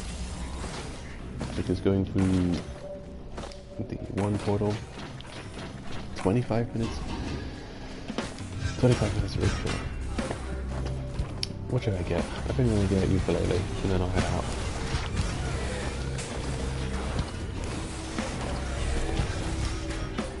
Can I see the portal from here? No. Yeah.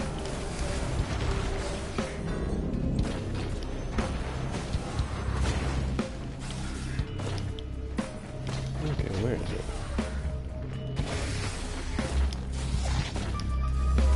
Trying to not waste time. Not there? Oh, there it is. Okay, cool. That's close enough to ukulele. I love not having to care about full damage. It's gonna become a bad habit though.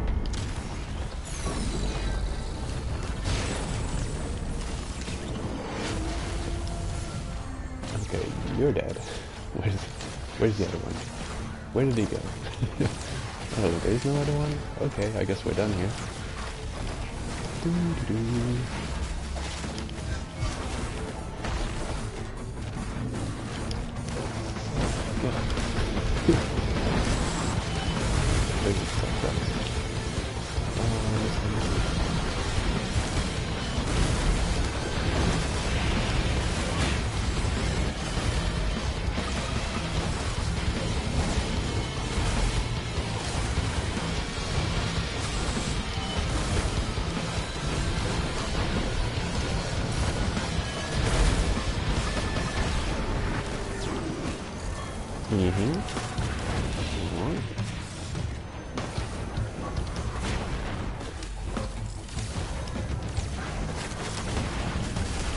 I think there's a couple of like key DPS increases that I'm missing. I think lens makers, I think critical is not to be underestimated on this character because of just how much damage you can do in that one punch.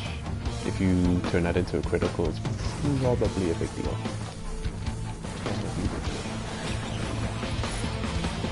Okay, runas, extra DPS for sure. Wait.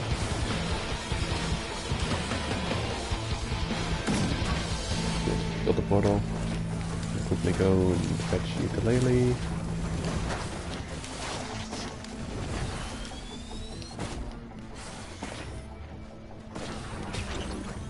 Okay, got it. And now we're out of here.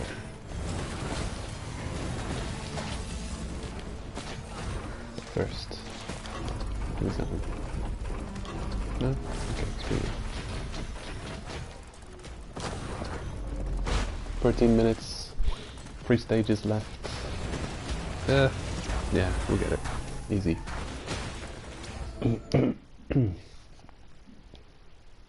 Easy peasy.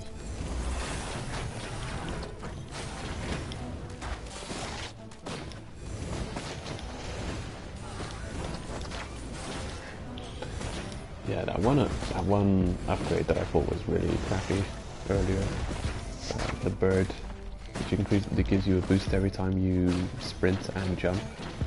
Actually much better than I thought it was.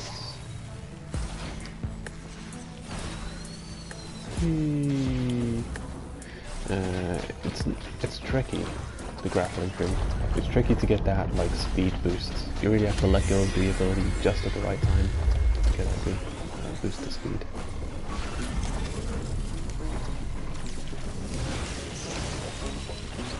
Okay, here we are now.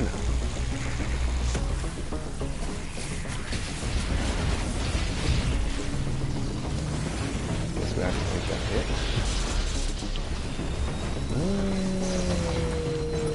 Okay, what?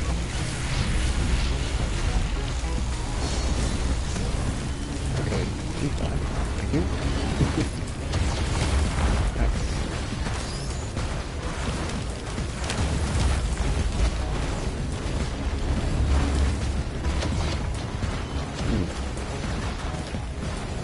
I don't have to concern myself with the government. Oh. God. Throwing everything they have at me.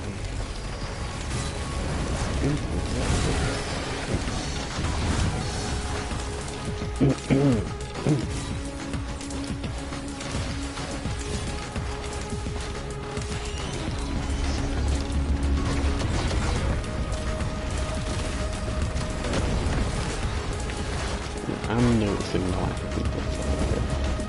This character's strong, but we've got a little bit of lacking in the details. Miss crowbar, miss sniper shots, whatever it's called, your piercing shots, the boss damage, the cube for close range damage. There's a couple of things that I'm seeing. Got like no, yeah, we actually have no damage increases. Everything is a chance on hits to block this and that. We're just going with base damage. I'm gonna go and pick up something, see if I can increase that damage somewhat. Sprinting helps.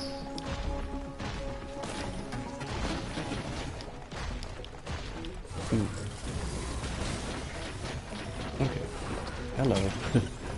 Yeah, cube, melee damage, sniper shells. Okay. Wait. I'll pick up the item? Sure. Good, that'll help. Yeah, that's the kind of stuff I'm talking about. Okay, so 5, 6, 7, 8 minutes left to do 2 stages. Easy. Well, we are in easy mode, but still. This character is just good. Tanky, hit and run, ridiculously heavy attack. It might be that charge attack is the heaviest attack in the game, or the most damaging attack in the game. I think it looks like it is.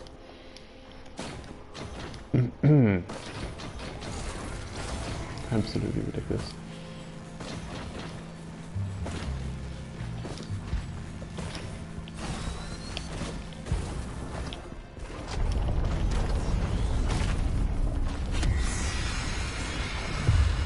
Eagle Queen.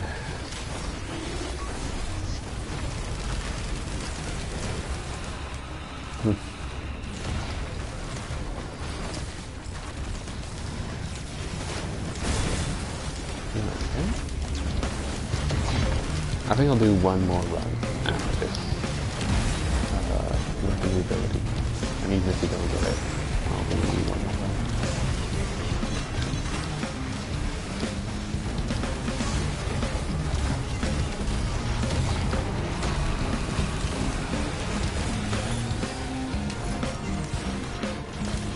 Did you see? I appreciate it. Thanks for the coins.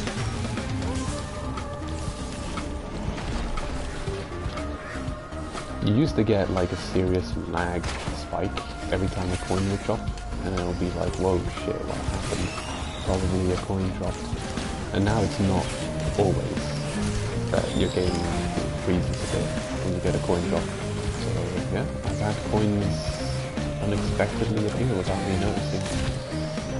Who's having fun?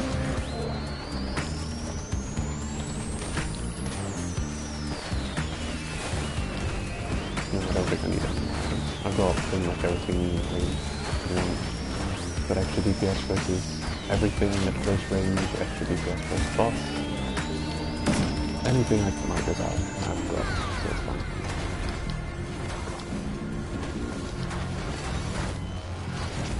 A good on-use item in the pre-on Pew Pew cannon. So here it is. Got 6 minutes to finish up this level. Should be manageable.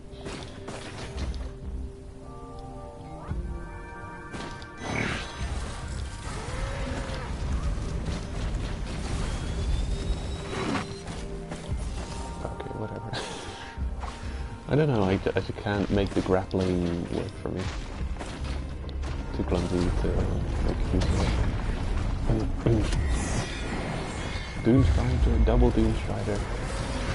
I can live with Doomstrider. If it was double Worm, I may have been worried.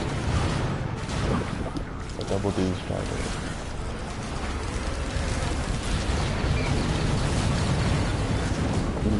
Maybe dead? You're dead. Yeah. Nothing to worry about. Nothing at all.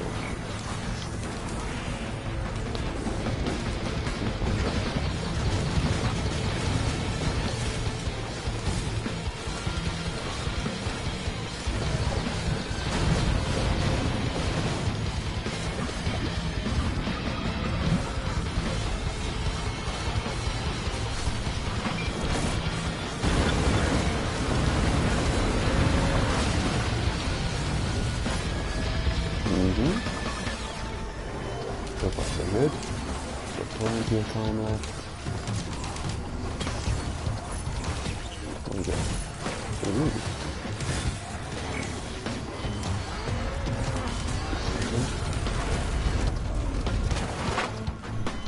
Get him!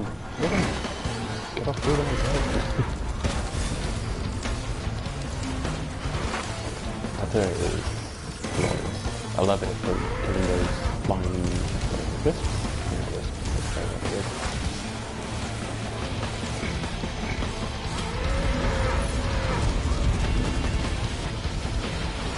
Oh, don't go in that portal. Don't miss a lot.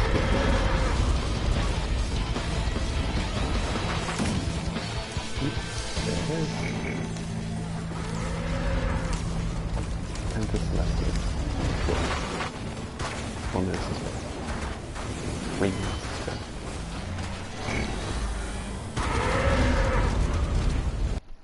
And that should be an achievement. Awesome! Loader, swing by. As a loader, reach and proceed through in less than 25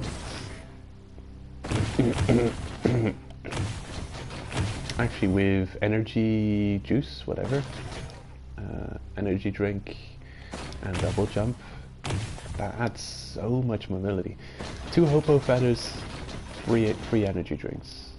Anyone is a boss at traversing everything. Here we go. Sweet. I'm gonna check out what the new move is. I'll do like 1 more run, and then I'll call it a stream.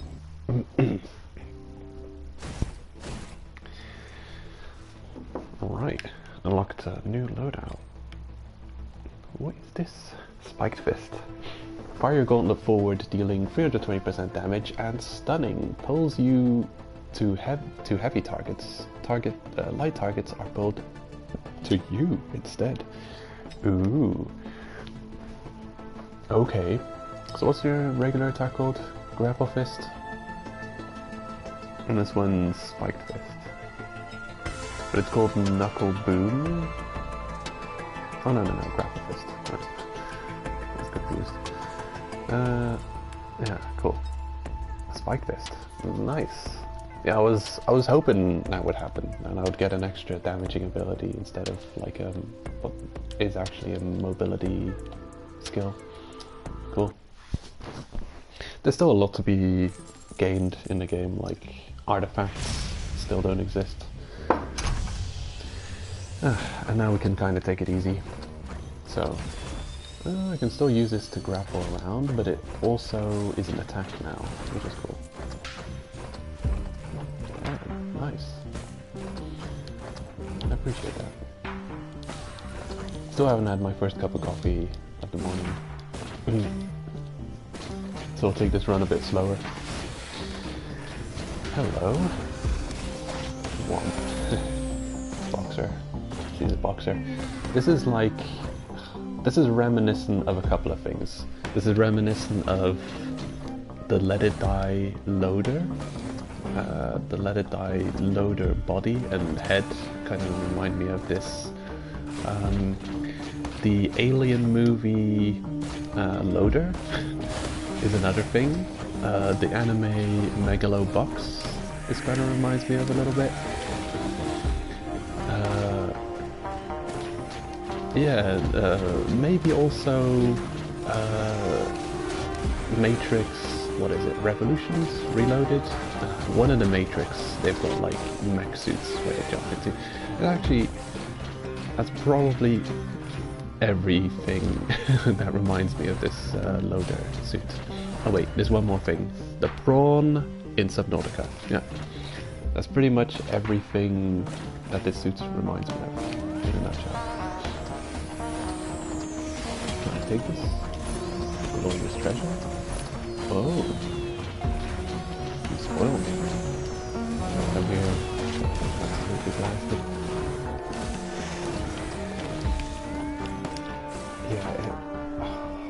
Yeah, I've got a mixed relationship with these roguelikes, roguelike games. They're so fun and addictive to play, but when it comes to unlocking everything, or even the trophy set of the games, it's really painful to see trophies that are like very high skill related. Because I just know I could sink thousands of hours into this game and still possibly not get the platinum trophy, which would be a shame because I don't know. I don't want to be like given easy trophies. Trophies can be tough, but the roguelike trophies seem to be really long gauntlet related challenges. And this is a weird one. Like, use item, relatively new. I don't think I've seen it before now. I mean, before this patch. Volcanic egg. That is a really bad active item to get if you've got Sensor of the Drowned. If your Sensor of the Drowned reduces its cooldown, and it's a mobility, it's as much a mobility use item as anything else. So just out of nowhere, you're just going to be blasting forwards. Your Sensor of the Drowned, so not the best combo there, but it is a cool item. And also, like, I want to go over there, so whee! I wonder how long you can fly around. No, that's how long you can fly around.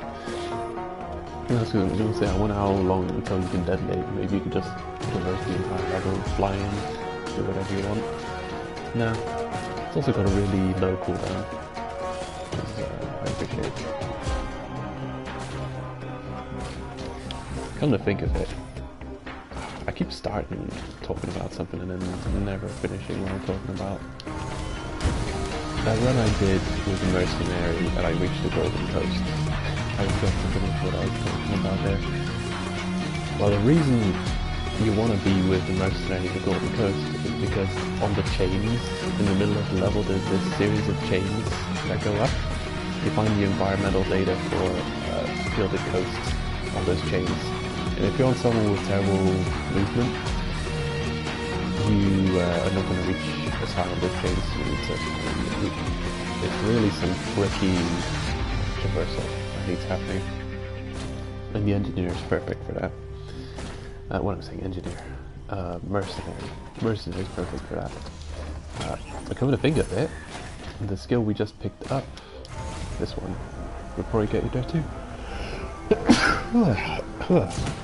Excuse me. Yeah, I got a cold. I'm sick. I've been sick all winter. Man, I hope it's not going to be every winter from now on. I'm just going to constantly get sick because then I used to never get sick. What's up with that? You. Come here. Alright, I think we're good to finish the level. I'm in no rush on this run. Taking my time. Not too much time.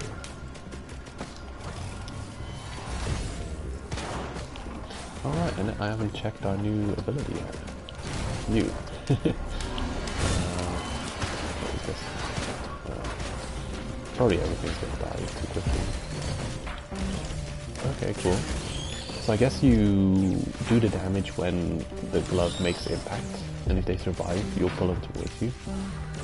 That is pretty cool. Gonna grab that elite, bring him over here. Come here. Get over here.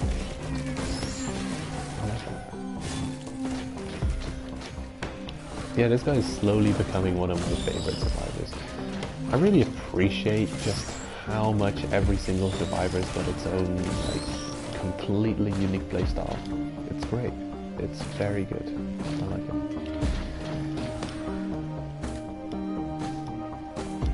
Yep, time to go to the next level. Grab a cup of coffee too.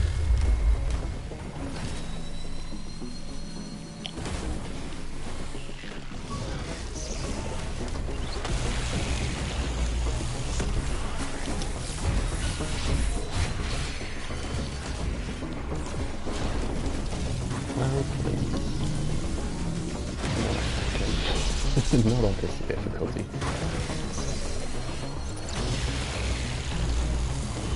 Am I on it? Punching it? Yeah. Punching it. Uh-oh. Get out of there. He's got angles on me, that's for sure. Okay, no, finally. What's up with this Chrono Bubble? Why do they keep giving me this lately? Slows enemies? Really? That's supposed to be good? I don't want to slow enemies. They can move as fast as they want. Kinda scary. Although those mortar shooting diggy creatures, they can have it. Those can be slow. Everything else is slow enough.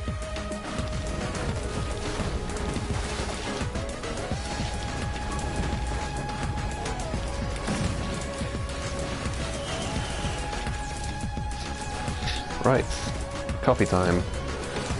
But I do have to pause the game while I go get coffee.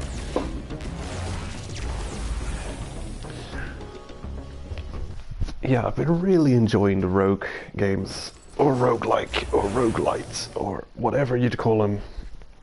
I don't know. I don't know how it's called. Yeah, really been enjoying them.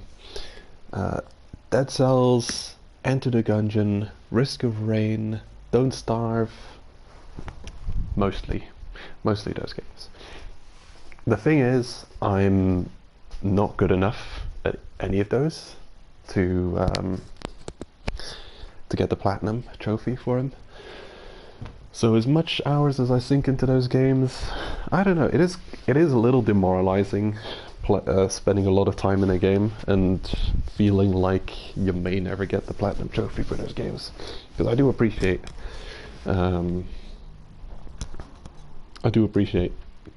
for platinums. I do like showing off with the platinums, and you're not just showing off. You're also just showing that you appreciate the game when you're getting a platinum. It's like, hey, someone says, hey, if you played this game, you can say, I platinum this game. So then they say, wow, okay, so you definitely played the hell out of that game. So you can really just like, it's like a completionist trophy. It's like you can say you really got every drop out of that orange. You got every drop out of that game. You got to the bottom of the barrel on that one. So it's yeah, it's a token of appreciation of the game as much as a you know, a boasting, you know, actual trophy. What do you guys think? Actually, the thing you get for doing the Gilded Coast is pretty awesome. I haven't seen it, but if I stream this game again and I see one of those golden statues, I'll definitely take it. Because the reward for beating Aurelion, or whatever he's called, is you get the Aurelion minion item, and then whenever you do portal events, Aurelion will spawn and help you fight in the thing. And man, is he a cool minion helper. He's probably the coolest minion in the game. Like, it's ridiculous. You basically got just a boss coming and fighting with you against bosses. It is awesome. Very awesome. And I think he can't permanently die, so if he does eventually die, he'll probably just respawn himself after a certain inbuilt cooldown. I'm not in a rush, but I'm seeing nothing. I'm seeing nothing to pick up around here. A bunch of stupid flying wispies. You guys can come here and die. Yeah, I'm not in a rush on this run. Last one we were, because we wanted to get that below 25 minutes completion.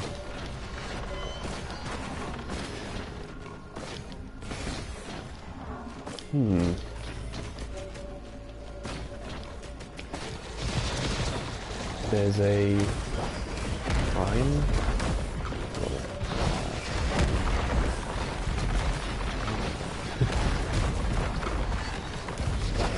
Newt altar. There's a Newt altar nearby. Yeah, this is taking a long time to come up with names because, man, terrible at remembering names. Call every single thing a different name. Why? How can you remember everything? It's impossible. Stand like that. Get some coin, why not? That's good. Key. I hate rusted key. I really hate that item. I've got no eye for chest containers, so quite randomly I'll sometimes see a chest on the ground that can be opened with it. If you can get up here, if you got the mobility for it, here's one of the Newt altars. I'll show you all 3 Newt altar locations on this level. Here, there's one Newt.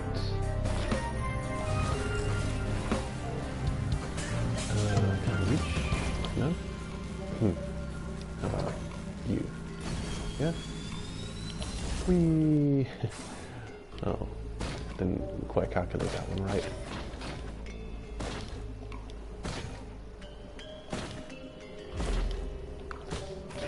Okay, there's another new altar up there, in the mouth of the dragon.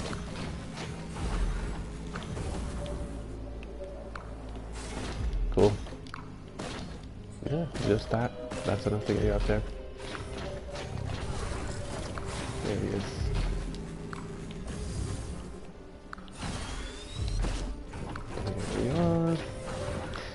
Loot altar in the mouth of the dragon. And the last loot altar... No, stay in this direction. Whee!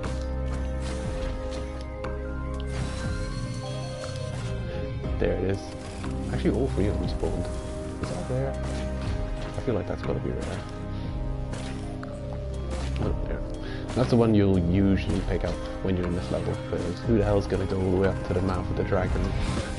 Very few survivors have that kind of ability to get in there easily. That one's usually around though. I think it always is there. I don't think it ever isn't. Maybe I'm wrong? But yeah. Usually if you're on this level, you look for that one, easily help it.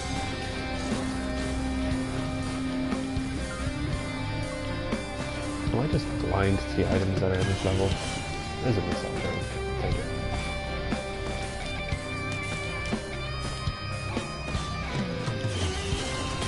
A rare chest. Don't know what I do. If I can. It's too expensive.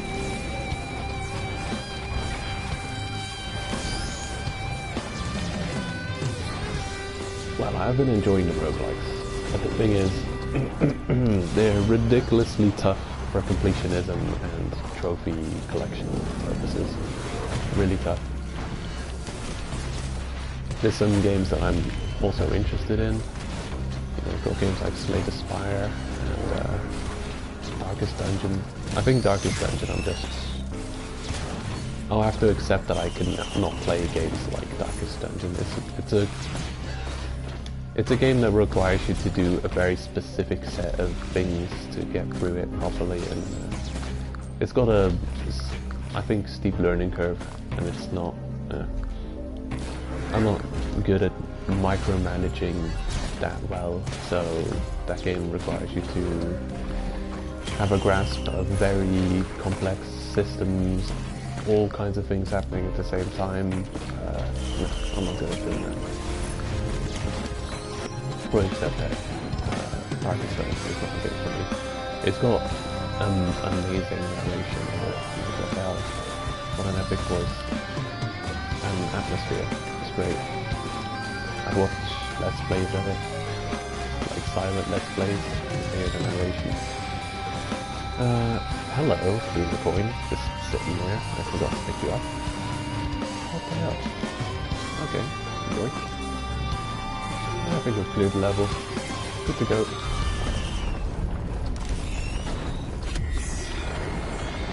Yeah, and Slay the Spire, another game which is just like probably got a ridiculous depth to it. What's that game with the mages? Wizards something something. Also like a I don't know. Hold on a sec. Where's my Switch? I'm dying here. I'm gonna check my Switch. I know it's like on my home screen on the Switch. Don't have it in the memory banks right now. Wizardy game. Wizard of Legend, it's called. Yeah, that's another good roguelite or roguelike, which I'll never completely finish. There's a couple of games like that. Hand of Fate is another one. Immortal Redneck. What else have you got? Dead Cells, Don't Starve. So many. So many roguelikes. They're just so fun to play. There's so much there's so much times where you've got like, okay, I want to play a game, I've got a little bit of time, I can start up something, costs an hour. But to be a completionist, I want to finish everything in those games. Dead Cells 2, I streamed it a minute ago, like a few days ago. Man, it's just such a great gameplay. So responsive, such strong gameplay, but how impossible is it to unlock everything in that game? You finally get to the final level, you beat the final boss, and then you find out, okay, now here the real Dark Souls begins, right? Now you can use boss cells to increase difficulty exponentially, and then a whole kind of bunch of new mechanics start popping up that are 10 times as hardcore as normally, right? It's crazy. Like, how are you supposed to deal with all of that?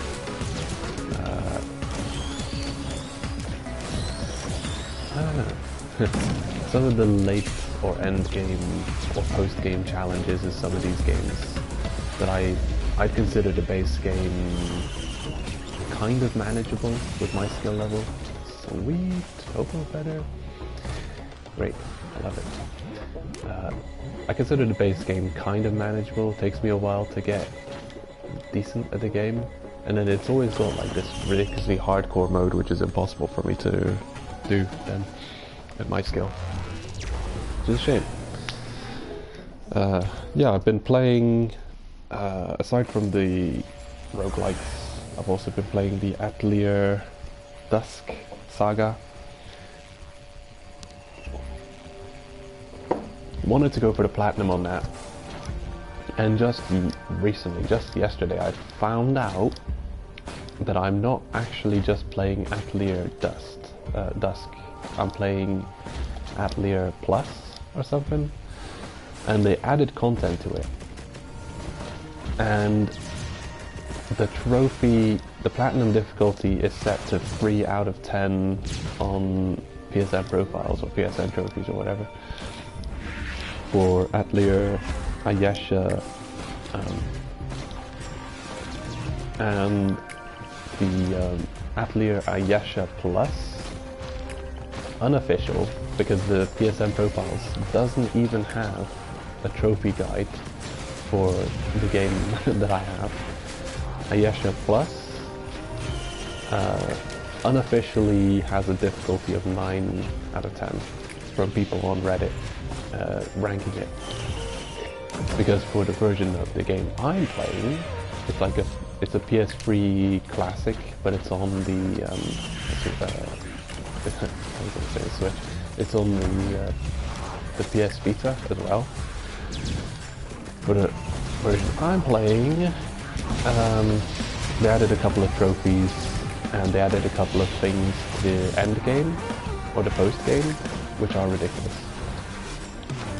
So the way the games work, the Atelier Saga, it's kind of a very chill series of games. It's like turn-based, kind of like Final Fantasy, but not completely. It's like the turn-based where you actually have a bar, and depending on how fast people are, they've got a position on the bar, and you know the next one in line gets to attack. So it's that kind of battle system. It's kind of like Final Fantasy, but not like entirely. And yeah, the game's all about you're an alchemist. Atelier Ayesha, Logi, and Eshi, Shali, all of them plus, I think. And yeah, Alchemists of the Dusk Sea saga. So yeah, those games. Your main character is an alchemist, and she crafts things. So she's kind of like a support character in your fighting group, and then you've got you're fighting people. But that's just like to sketch an overall idea of what the gameplay is like. So that's the battle system, kind of Final Fantasy-esque. You've got a team of 3 people you can bring along with you. More people can be found, so you're kind of mixing out people to always have like 3 people in your team. I'll take a look at it maybe. Item. Wood sprite, nice. So yeah, there's the combat system, but it also has a time-based system in it. Like you've got an amount of days to finish the game in, or at least the game that I'm playing, Ayesha. You've got a series of days to finish the game in. And if you don't get everything that you need to do done, then you get like the bad ending. And yeah, there's a time management linked into it. Whenever you're picking up materials or fighting enemies, there's a time management system in it. I usually hate time management systems in games. One of the funnest games I've ever played, Dead Rising, where you can run around in, I think I got like Dead Rising 2 or 3 or something.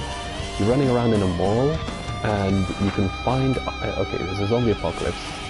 Running around in a mall and it's like a hack and slash game. You can find items. Okay, you find a machete in a weapons shop. You find boxing gloves in a sports shop. You go back to your crafting table and you combine the machete with the the gloves, and you've got punching boxing gloves with machete knives connected to them. It's ridiculous. You can craft crazy zombie destroying machines, you know, weapons and stuff. Now that game, the thing is, I could spend like 1/3 of the total time you get in that game just running around, having fun killing zombies.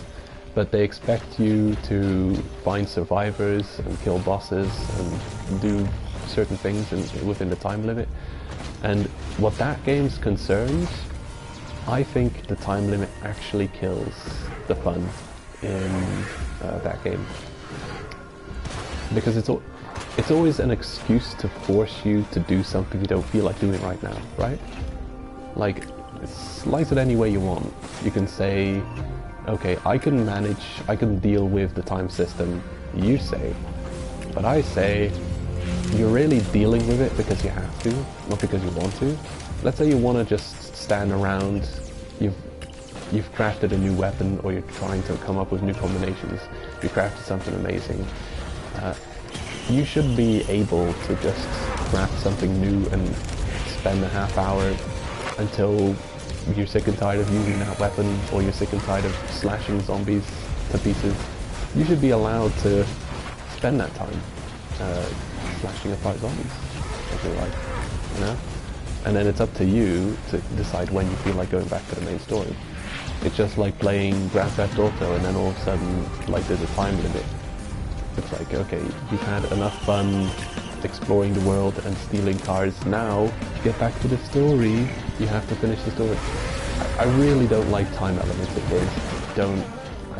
I feel like it's I don't know, what do you call it? Artificial difficulty, arbitrary difficulty. It's lame. I don't like it. It really curtails the fun. It's like a limiter on the fun factor. Don't like it. Luckily, in the Atelier games that I'm playing, the Dusk series, the time is extremely forgiving, they say. So, I've noticed, I think I'm at year 2, and I feel like I've gotten a decent chunk of what the game has to offer completed. And the game has 4 years in it, so it's okay. It's okay. It's like, if you're gonna put a time system in the game, make it pointless. And then I might accept it. What is here? I don't think I've ever been up here.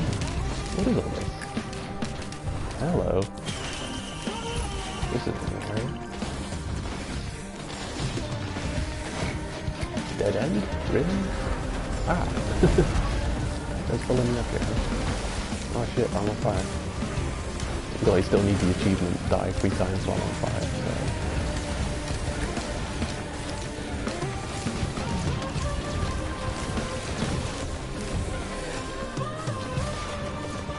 I think that's probably an easy achievement to get. Just find a fire dealing, damage dealing enemy. Do you risk steal fire damage? No. Not really. Maybe the Lumerians will fire damage, I don't know. I just find a fire elite if you let it kill me. Be on a, like, very squishy character.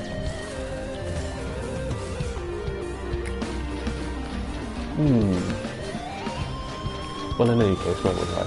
Yeah, Atelier Dusk Plus added a couple of trophies, or at least, yeah, it added 2 trophies. You have to get the main game's objective completed on hard difficulty. Okay, that's not a big deal. But it also has an album of artwork you can unlock, and it has I think they added that in the Plus version of the game. What's it called? It's not artwork, album or something. I think it's called album. They might have added that with Plus version, and you have to complete the album to get a trophy. It's like, there's this trophy which has a description, unlock all, or some bullshit like that, you know. Don't you just love fake PlayStation trophies? Like, unlock all. Okay, what do you mean by all? What is all? You know, unlock all. Trophy. Do thing. You know, thing. What do you mean by thing? Thing could be anything. Unlock all. Get all. So stupid. I hate it. I really hate that. That's one of my pet peeves of trophy collecting.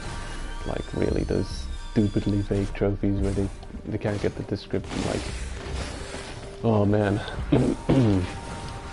I've suffered through trying to get certain trophies and then like thinking you got the requirement met, and then realizing, oh, actually this trophy can be interpreted in multiple ways, and you have to figure out what the correct interpretation is. It's like you're translating the Dead Sea Scrolls or some shit. It's ridiculous. Absolutely ridiculous. You die. Always think that. Trophy. Trophy? No. Portal. Imp Overlord. Great. My favorite. Where is it? I actually like looking at the imps more than I like fighting them. The design is beautiful. They really look cool. The enemy, a lot of the enemy designs in this game are pretty cool, but the coolest by far is the imp. Really awesome. Can't say for Risk of Rain 1, don't remember all the enemy types there, but Risk of Rain 2, imp, pretty awesome looking. Where are you? They'll often just spawn like somewhere at a distance, just minding their own damn business, like this one. Hello! Impy, how you doing? Where'd he go? There he is. These guys are experts at dodging the Prion accumulator. Every time I shoot it off at them, they always take the smoke and then return next to me. Where did he go? Not there he is.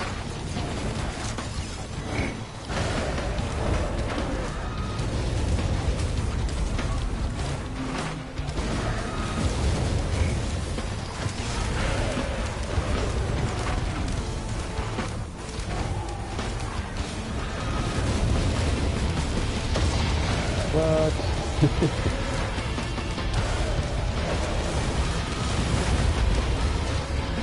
Alright. Stuff's happening. Stuff might be going wrong. There we go. Maybe.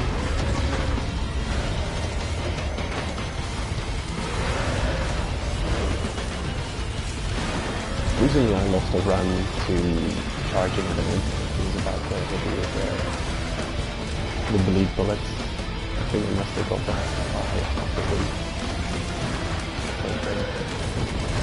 Back in the water as well.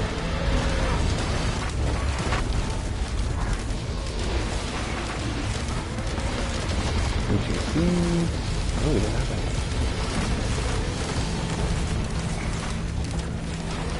Pretty good.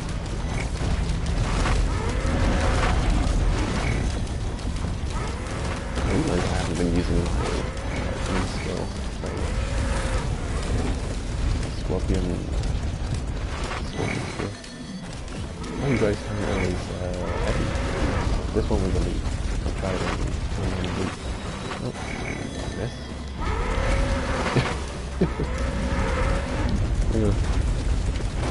You. Oh, yeah, they just count as heavy.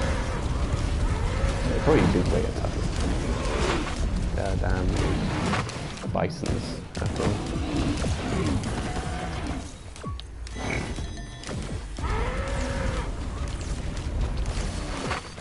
And it stuns. I appreciate the stun, especially for large enemies.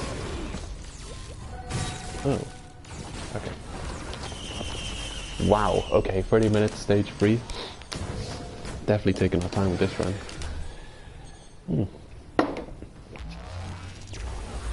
Well, in any case, the content they added to Atelier Ayesha Alchemist of the Dusk Sea Atelier Ayesha Plus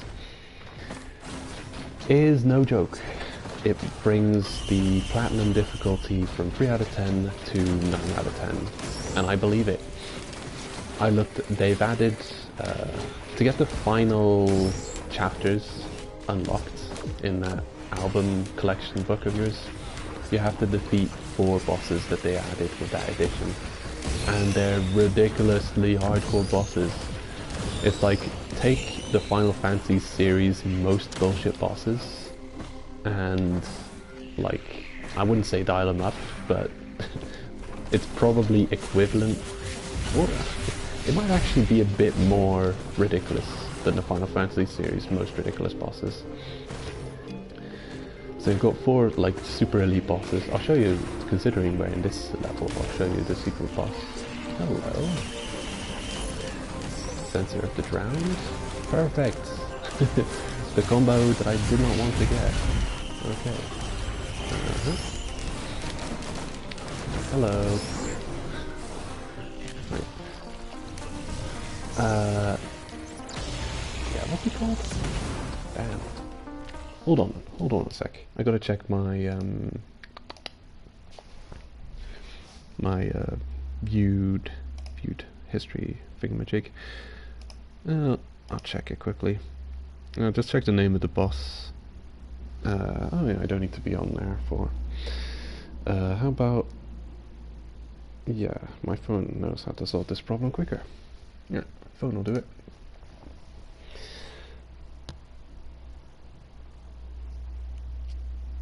Yeah, I'm just checking through my YouTube history. Actually, no, phone's being slow. Damn it. Well, it's Master. I think Wind Master. Let's call it Wind Master. Yeah, sounds good. Atelier Ayesha plus Wind Master. If you type that into, I'll probably just link it in the description of this stream. If you look that up, that's one of the 4 boss fights you have to do to get eventually the platinum in the game that I wanted to get the platinum for, because it's like 3 out of 5 difficulty, 3 out of 10 difficulty. But no, actually, it's 9 out of 10. Give me something I can work with. Okay, that's that. Just in time. Yeah, I don't want to be zooming around. Okay. Yeah, I looked that up. It's an hour-long boss fight. An hour-long boss fight, and the guy shows his gear off before he does the fight, and it looks like it is like the most perfectly crafted you can imagine. It's ridiculous. It's not even easy to get well-crafted gear in the game. You have to go through all kinds of crazy hoops to get it. And then you've got an hour-long boss fight ahead of you. I mean, that guy had perfect gear. He'd maxed out the amount of items he could have in his inventory, and it was full of the god ultimate healing item. You know, whatever it's called, I forget what it's called, but I think it had the word god in it. So yeah, this guy, the god player, took an hour to beat this boss. So that means you're probably not going to cut that time down anything. You're probably not going to find a more efficient way to deal with that boss than the guy who did it. And there's 4 of them. So you've got this ultimate to defeat, like, craziest of ridiculous Final Fantasy style bosses, times 4. And the crazy thing is you can't even do this all in one playthrough because the game's so ridiculous about its time constraint. So you have to unlock this on multiple playthroughs because it does track. Well, God, this is probably, that would be the worst combo ever. Crowdfunder plus Censor of the Drowned. It's like, do you want to never have any cash? Okay, here, this is the ultimate combo. Trading cash. You hear a distant whirring. You're looking for eggs. It's going to be all over the place. I might as well. Ugh. Brittle crop. That's like, this is the ultimate lose all of your money without buying anything combo we see on screen here. Brittle Crown increases the money you get from hitting enemies. Hitting enemies gives you cash, but getting hits, you drop cash. You've got an item like it in Enter the Gungeon. I'm not a huge fan of that type of item. You know, extra cash. Yeah, it's basically play well, get more rich, but you know, it trends you to the having more cash. I think most of the time you'll be running around with more cash, yes. But the thing is, it also adds an element of chaos to your play. Like, you're looking for, there's something you're doing a level. This game does have levels where you're saving up for things. Like you have the legendary chest, you have the gold totem thing that'll take you to the Gilded Coast. You've got quite a lot of things where you're really saving up for a lot of cash, and you might find yourself in the abyssal depths and just get hit by a couple of really bullshit things. Like you do have bullshit hits you take quite often there. Like the mortar limpet guys who just fire mortars off at you from wherever they happen to be on the map, and they've got really good accuracy, so you're bound to get hit a lot. You can't just not take hits. There's a bunch of like chip damaging assholes in this game which don't do a lot of damage, but they are pretty good at nailing you out of nowhere. So yeah, I'd say for the most part I avoid it like a plague. I never pick up Brittle Crown ever. I don't think I've ever managed to get use out of it. Maybe in Gungeon it would work, because that game, you can go through quite a lot of Gungeon without hitless. When in this game you do take hits. Eggs, yeah. The place you're most likely to find eggs is on these ridges, behind rocks and stuff. You'll also find them in the caves, behind rocks, kind of all over the place. There's probably fixed spawn places for the eggs. I don't know yet. This level was added with the loader update for PS3. So I've only played this level a few times. I haven't really mastered it. Not at all. Oh, what's up here? This is new. Oh, what? Hey, there was something up there. I'm not allowed to have what's up there. Really? Maybe it's my imagination. It looks like they're enemies.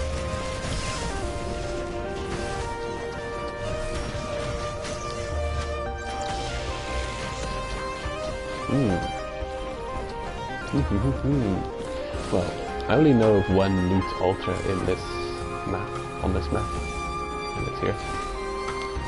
Oh, it's there. Where are we? Found it. Oh, there it is.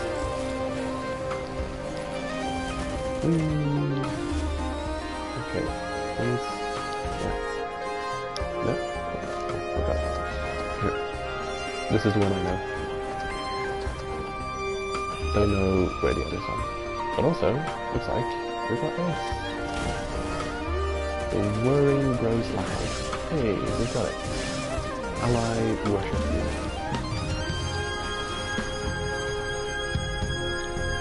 Boom!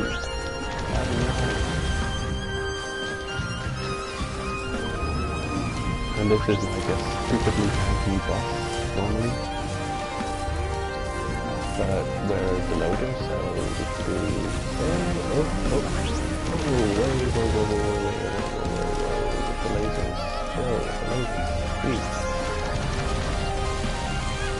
So confirm what items I have only...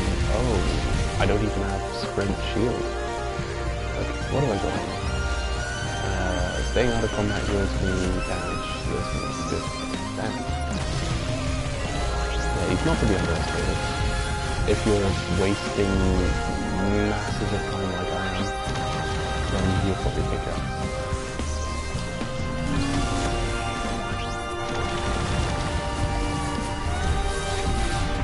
Oh well.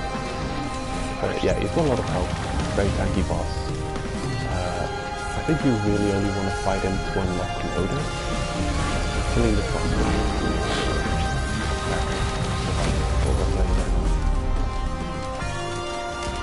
Every now and then he'll become immune to damage to put up a shield. And then you wanna hold back on attacking him while the shield's up because it's pointless. And then attack him when shield's down. Actually, it fits loader's playstyle very well, this boss, because it's like hold back on attack and then attack.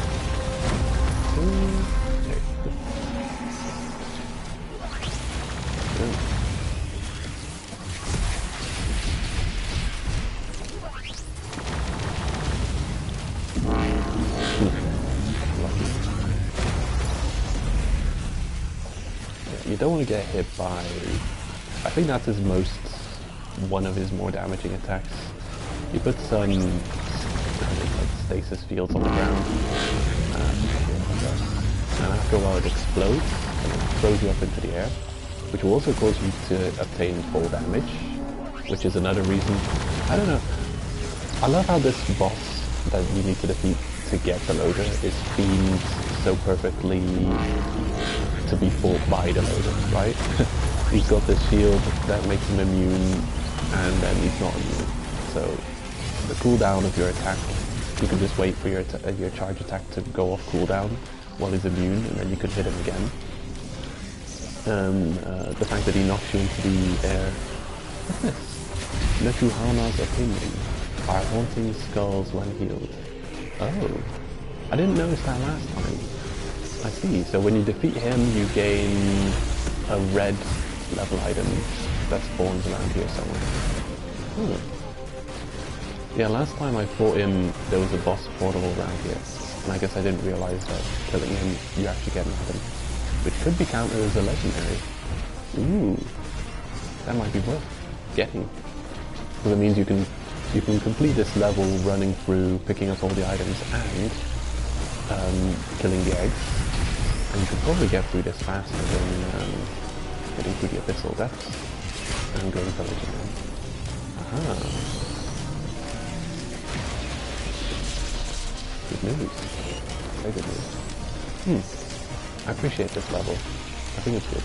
Also, it makes a really nice change from going through abyssal depths all the time. Because it's also kind of just like a boring level to look at aesthetically. It's not that cool. Abyssal depths. It's like, burning cave. You've seen this before. And it's very dark. I don't like it as much. Yeah, nice change. In any case, I've given up on trophy hunting for the Ayesha atelier game, at least. I want to play through the whole series. I chose the Atelier Alchemist of the Dusk Sea saga because it's English voice acted. The newest Atelier game coming out on handheld on Switch and PlayStation 4. I don't know what it's called, but it's completely Japanese dubbed. Apparently the combat system is really fun, so... Oh, look at this! There's a double Shrine of the Mountain. So if I needed that achievement, I can get it here. 2 Shrine of the Mountains. That took me a long time to get. That was one of the achievements I really struggled with a long time. the 2 shrines of the mountain and then defeat the boss. For some reason, they would just never spawn 2 shrines of the mountain on one level for me. The next one, the next difficult one is going to be that, like, activate 3 combat shrines on one level. I've got a feeling it's going to take me a while to get that one. Oh yeah? Oh, one of these on the side. A blazing bacon.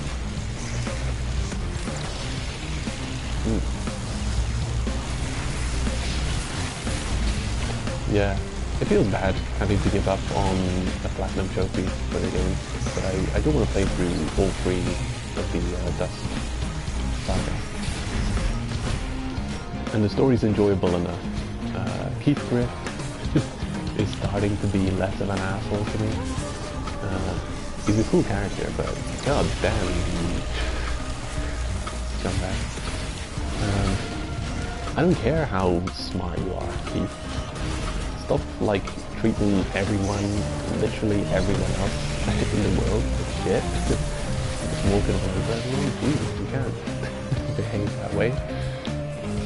Okay, if you're like ancient and you know everything, it's okay if you know everything. Don't treat yourself rude.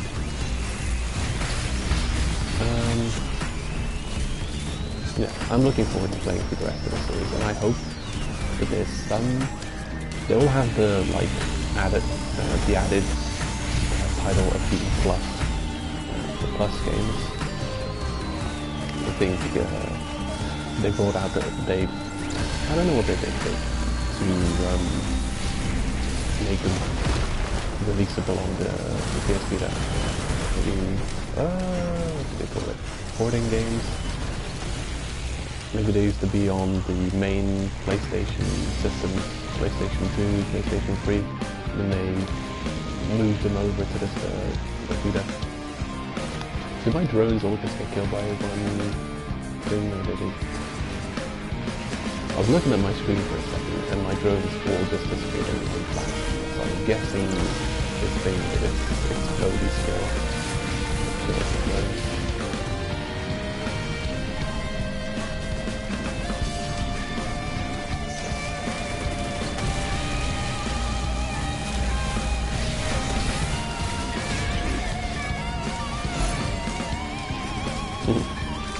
Looking through the world. What to do?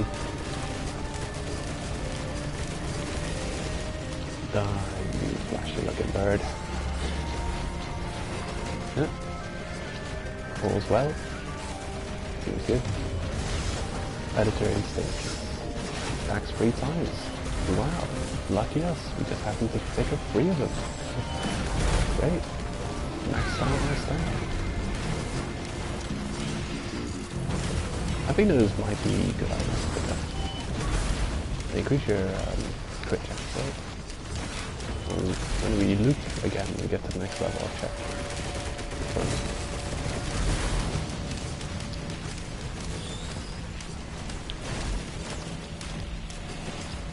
What? What are you guys up to? Look at that. It's getting weird. Yeah, let's get out of this.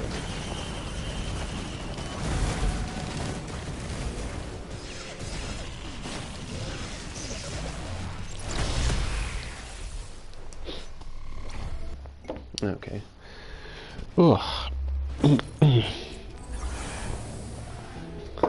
Yeah, I wanted to check something. The headdress, warrior headdress, increases attack speed. Critical strikes increase attack speed. Stacks 3 times. Okay.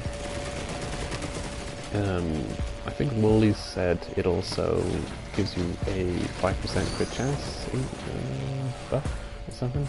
Stackable. But it's crit. It's got crit chance built into it, but it just doesn't state.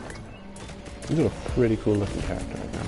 Actually, I like how the headdress looks on Loader. It really makes it look badass. I should probably try a 20 round run. But the thing is, playing going just to the first celestial portal and then taking it gives you an extremely warped sense of how difficult this game is. You really start thinking, this is easy, it feels easy. But every portal you go into, every new level you access, gives a huge jump on the difficulty meter. And around level 12 or 13, you really start noticing how shit is completely destroying you with every hit. I could spend 2 hours playing this game and not reach that difficulty. It all depends on how slow I'm playing through each level. I could be spending half an hour per level and I would never see that difficulty, because the real difficulty jumps only happen when you transition through levels.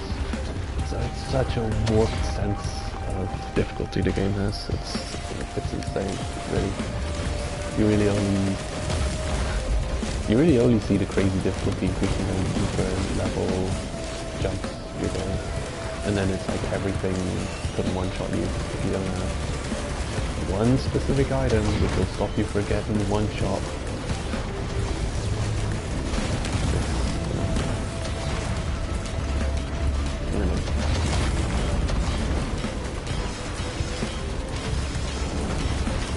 I think it probably just serves me right for playing the game from the very start, because people who play the game from the very start, the trophy was easy to get, because it used to count 20 rounds and it counted the bazaar as a round. So if you had a little stack of celestial coins, you could just go to the bazaar every time you found a loot altar and double up on levels. So by level 4, you would have technically done 8 levels, because you went to the bazaar on every level. Here's another. I love how often these lunar pods appear. It's pretty nice. Recently had a run to 20 fail, and on the very next attempt, level 1, I opened a lunar pod and it dropped me broken glass. And I was thinking, wow, this is like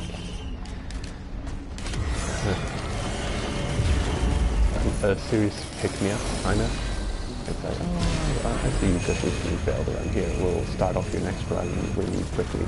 So you broken glass straight away. Ended up failing that run too.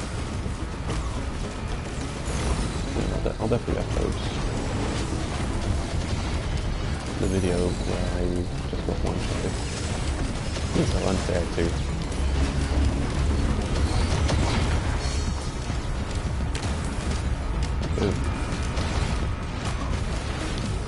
I know there's abilities you're definitely not supposed to get hit by.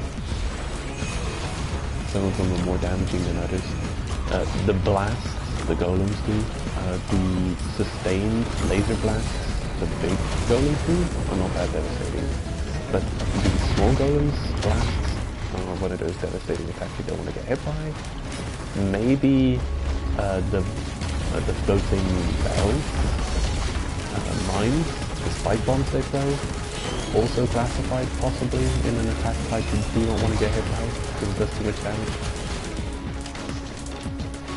But it did feel really bad that death, because I'm pretty sure I was in the middle of a sprint while I got killed. I was sprinting and I had multiple stacks of the shield item, which adds 30 armor for every stack. So I had like 90 armor. And unless those things ignore armor or whatever, I should not have got killed even by a strong attack like that while sprinting with that much armor. I feel like that was bullshit if to get that run. And it hurts. It really does. Because it's like, you only really get to that point. You don't want to ignore picking up items altogether, because you want to be strong enough to deal with the final round, so you have to have a good enough stack of items to be overpowered. So, runs do take, maybe they take other people less time, but the runs do take me around an hour and a half to get to, you know, the level 13 to 20 range. And at that stage, at some point you consider yourself strong enough to just go for a broke. And then you stop picking up items, you just aim for the portal, take it, go to the next level, spawn the boss, deal the boss encounter, go to the next level, and then you're just moving from portal to portal, hoping that you have what it takes to deal with the challenge they throw at you. And they always seem to find some way of getting me.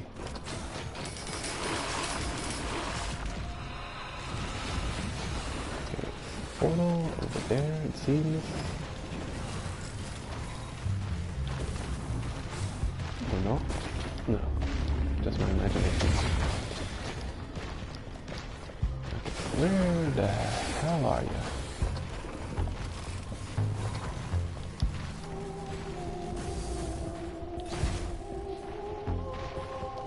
No.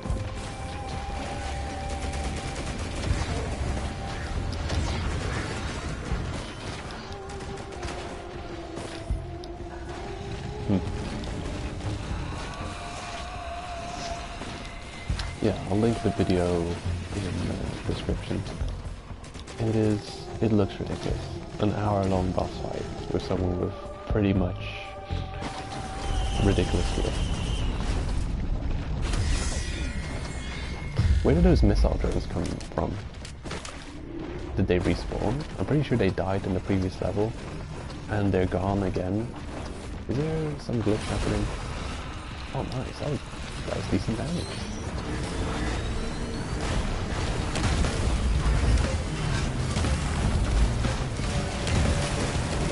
Oh, I just realized there's no boss again. For some reason.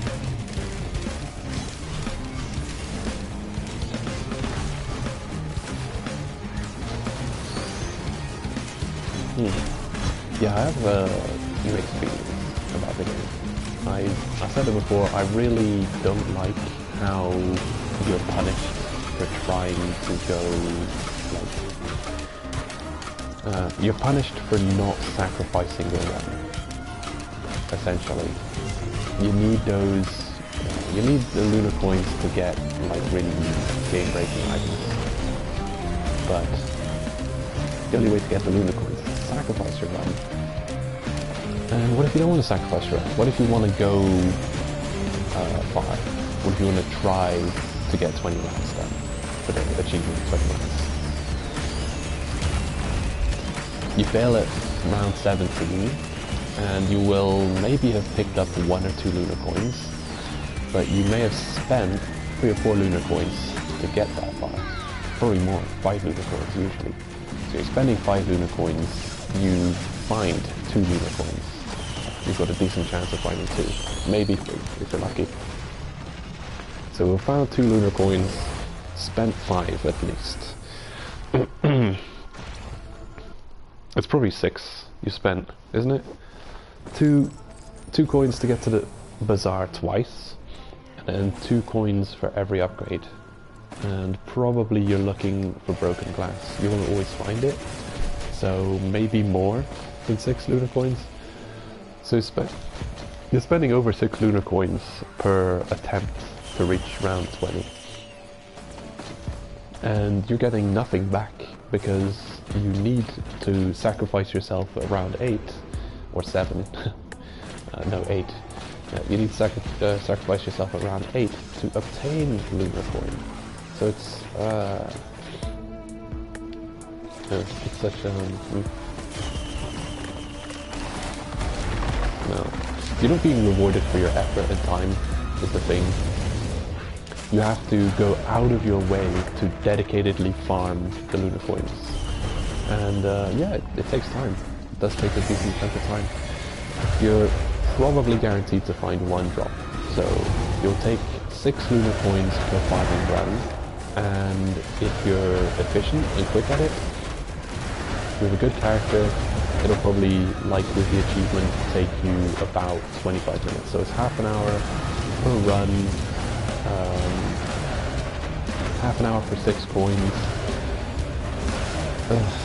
It's just a lot of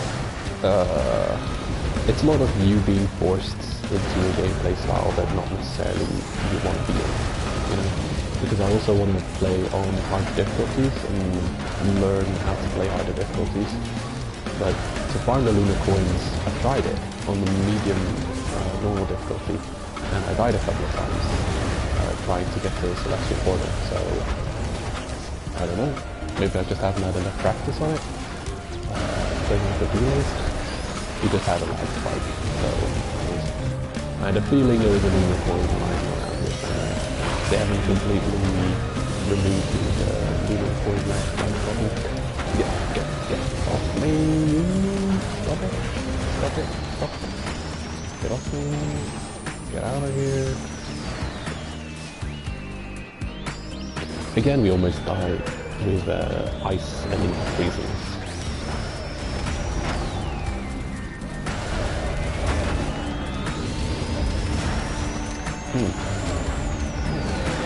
I'm happy to fight the imps over here if I must.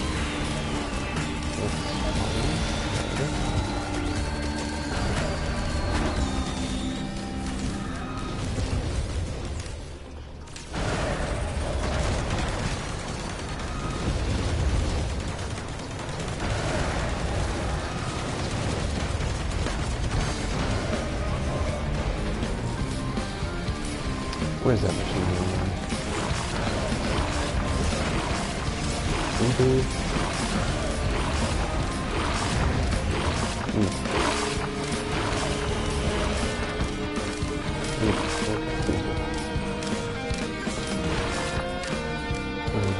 Portal for a minute.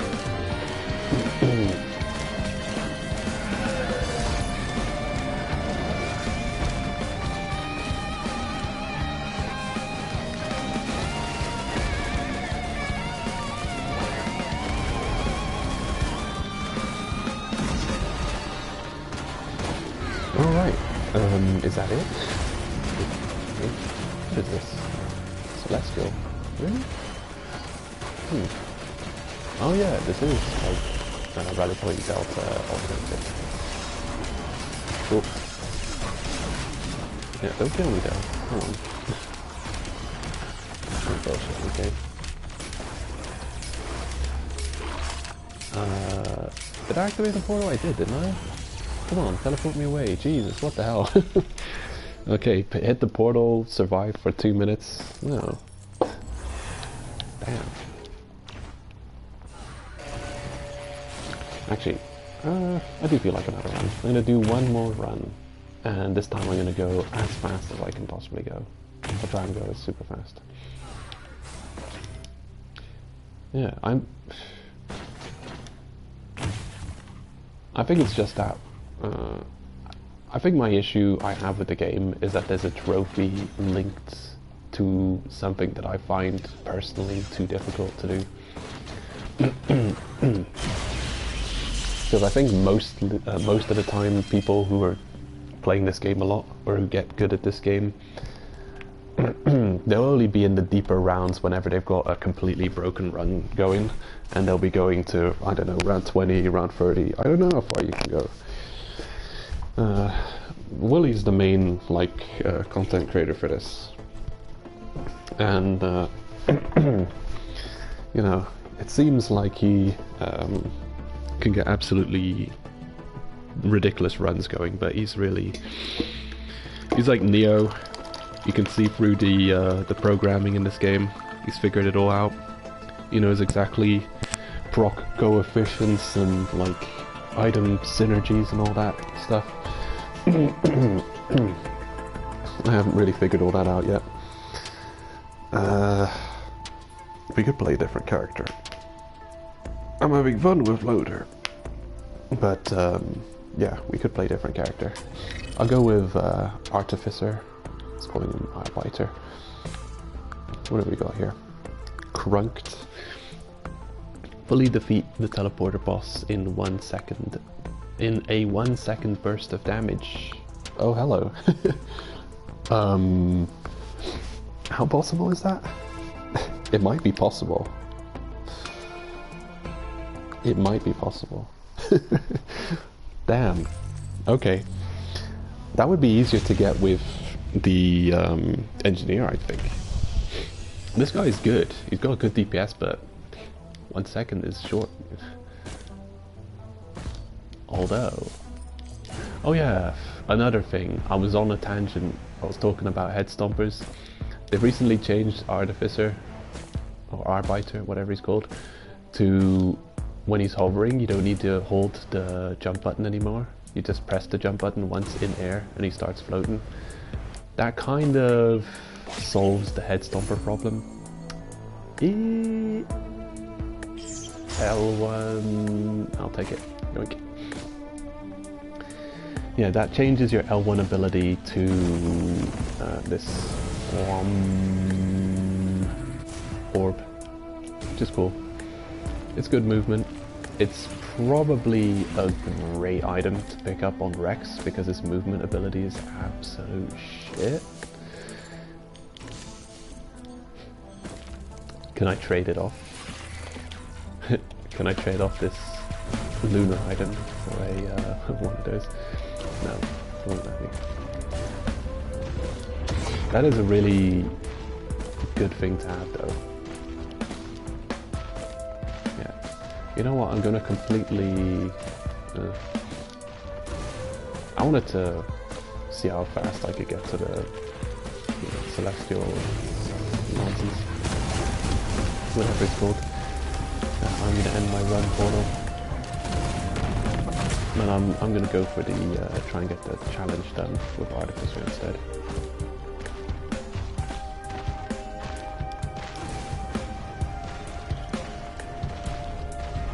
Need items.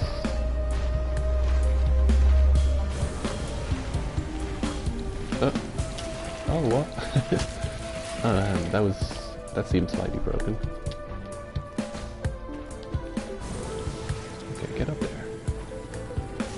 No? I guess it's not as good as I thought it was. It does it turns you invulnerable and heals you for the duration. So it's a very defensive movement item. So it's got that going for it.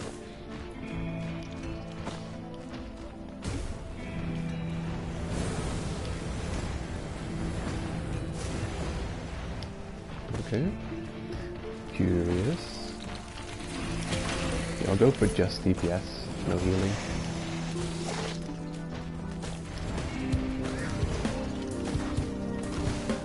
Although the first few items I pick up don't matter, because I'm going to trade them off with the machine thingy.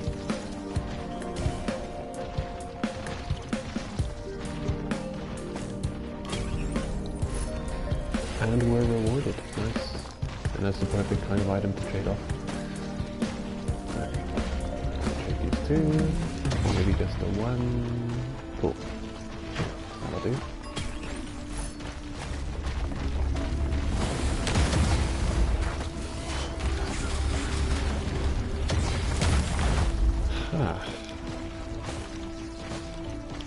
Okay, if I get enough extra items,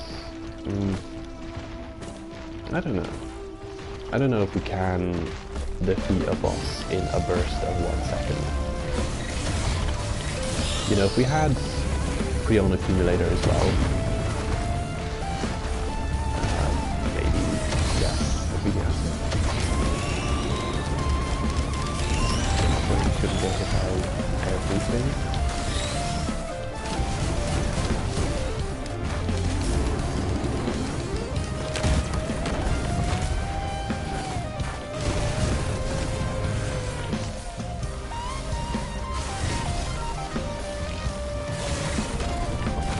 The question is, can I shoot 2 of those in 1 second?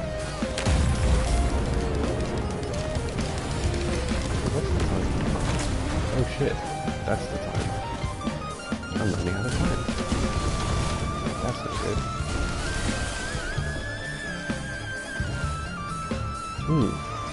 Yeah, I don't even have actually half an hour left. Now that I see it. Well then. Give yourself a strong.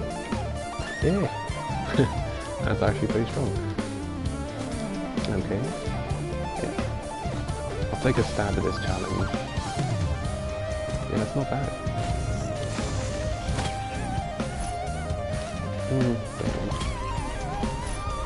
Okay. Glass. Ugh. Disgusting. I have 2 of them now. Okay. What does that mean? 2 shadow plates. Move faster? Alright. Move faster, heal more.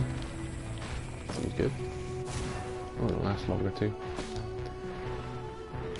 Okay, it gets good, I guess, if you double up on him. Okay, critical strike. Damn. Hello. Reduces cooldowns for your skills. Well, they are giving us strong items. That's strong enough to finish the boss in 1 second. I'm not sure. We'll have to wait and see.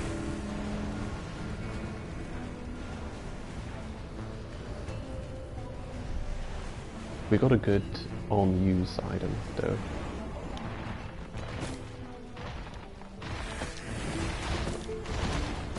I guess I'll check this one out another time. Okay, nothing. Give me something. 44 shots, though.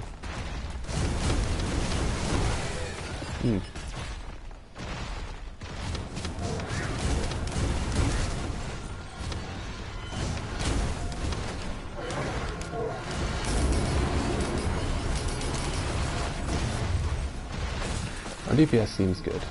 I'm gonna go try it. Alright, where's the boss?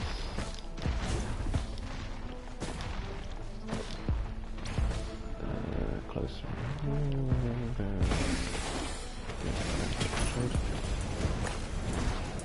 Go away. Okay. Okay, here goes nothing.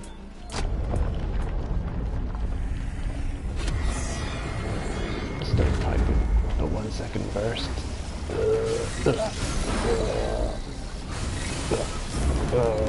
That's longer than 1 second, isn't it? Oh yeah, that's terrible. I mean, great DPS, but still not good enough for the thing.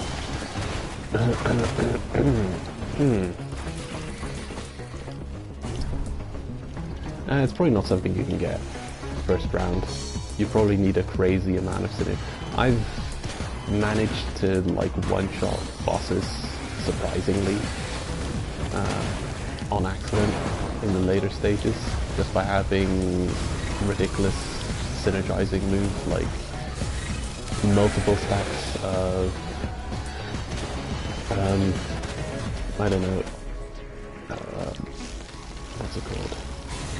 Ukulele and some other stuff. Possibly ukuleles and guillotines and other things. There are way too many wisps in there thinking, what am I supposed to do? Oh, I can do one of these. How good is the healing? I guess I am invulnerable as I use it, so it's all just safe healing. Cool. Ooh.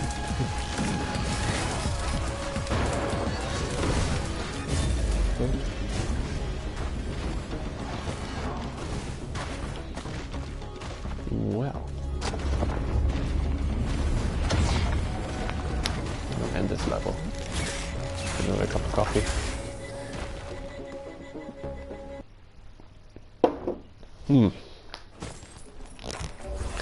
A little bit of a waste of lunar coins.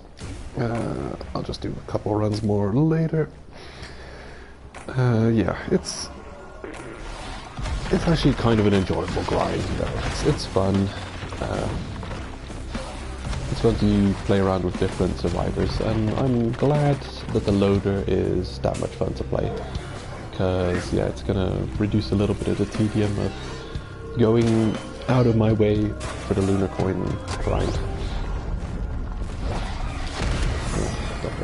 Stone Titan. Where are you? Can I kill you in 1 second? Get off me! Scum! Goddamn. Oh, weird. Laser versus laser. Who will win? Right.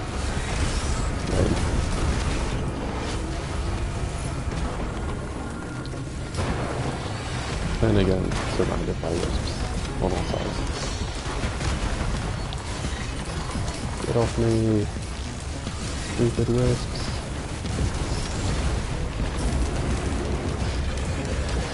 We've got great DPS, but we're missing something.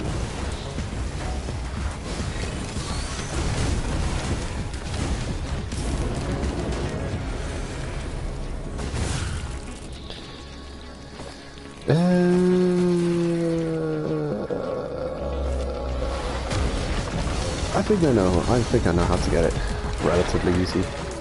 I think the answer is Prion Accumulator, Shrine of the Mountain. It's probably, I don't know. I don't know if it counts a single boss hitbox or a single boss health bar as what you need to get down. They count half of the bosses. Like when you do Shrine of the Mountain, it gives you 2 bosses instead of 1, but I think they share the same on-screen health pool, but they've got their own health bar. Like I've just hit this beetle, you see his health bar above his head. I wonder if you can take out half of the boss, if you can kill, let's say, one of the stone golems and still get credit. I wonder. But even so, like individually the bosses will be weaker if they spawn 2 bosses. And if I get the Prion beam thing, and here it is. But I'm not fast enough, I don't think. How quick do you have to get here? Within 10 minutes? Let's see.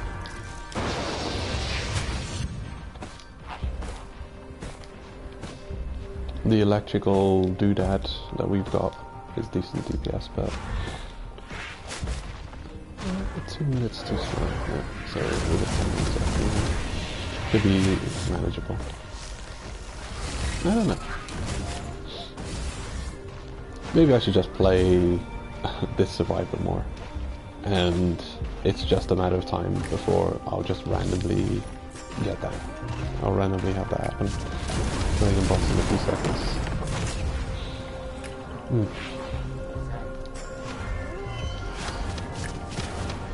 There's got to be like weaker bosses, right? With less large health pool. I'll pick up this boss in the forward stream. Because I've been not paying attention at the time. Actually don't have as much time today as I thought.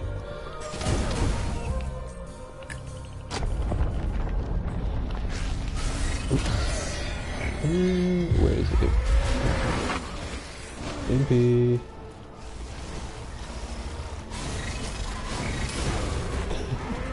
Damn it.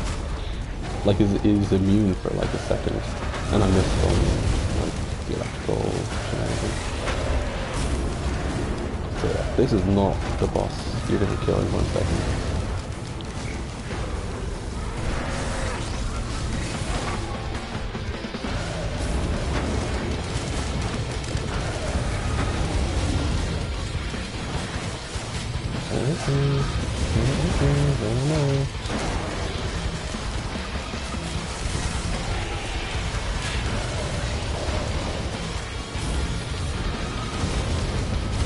Into the master project.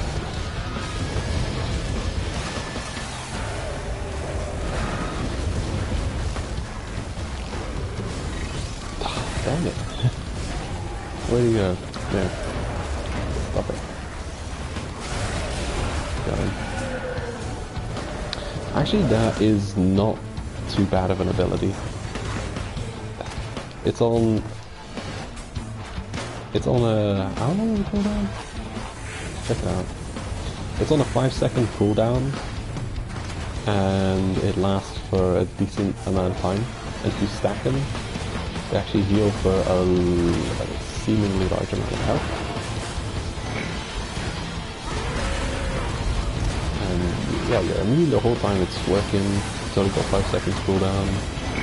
Yeah, seems good. I think it would work really well for reps.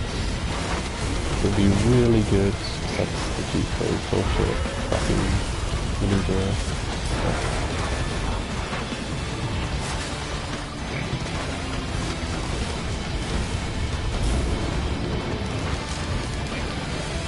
Because at this early stage I'm pretty much unkillable if I just don't forget to use that ability.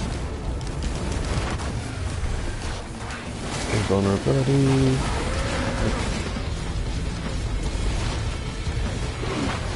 Your healing.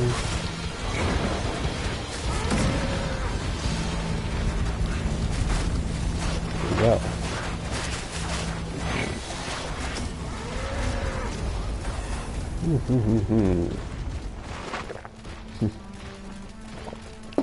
Interesting. I still saw the teleport flash of us going to the Lunar Bazaar after we died. Oh, bullshit. That is bullshit.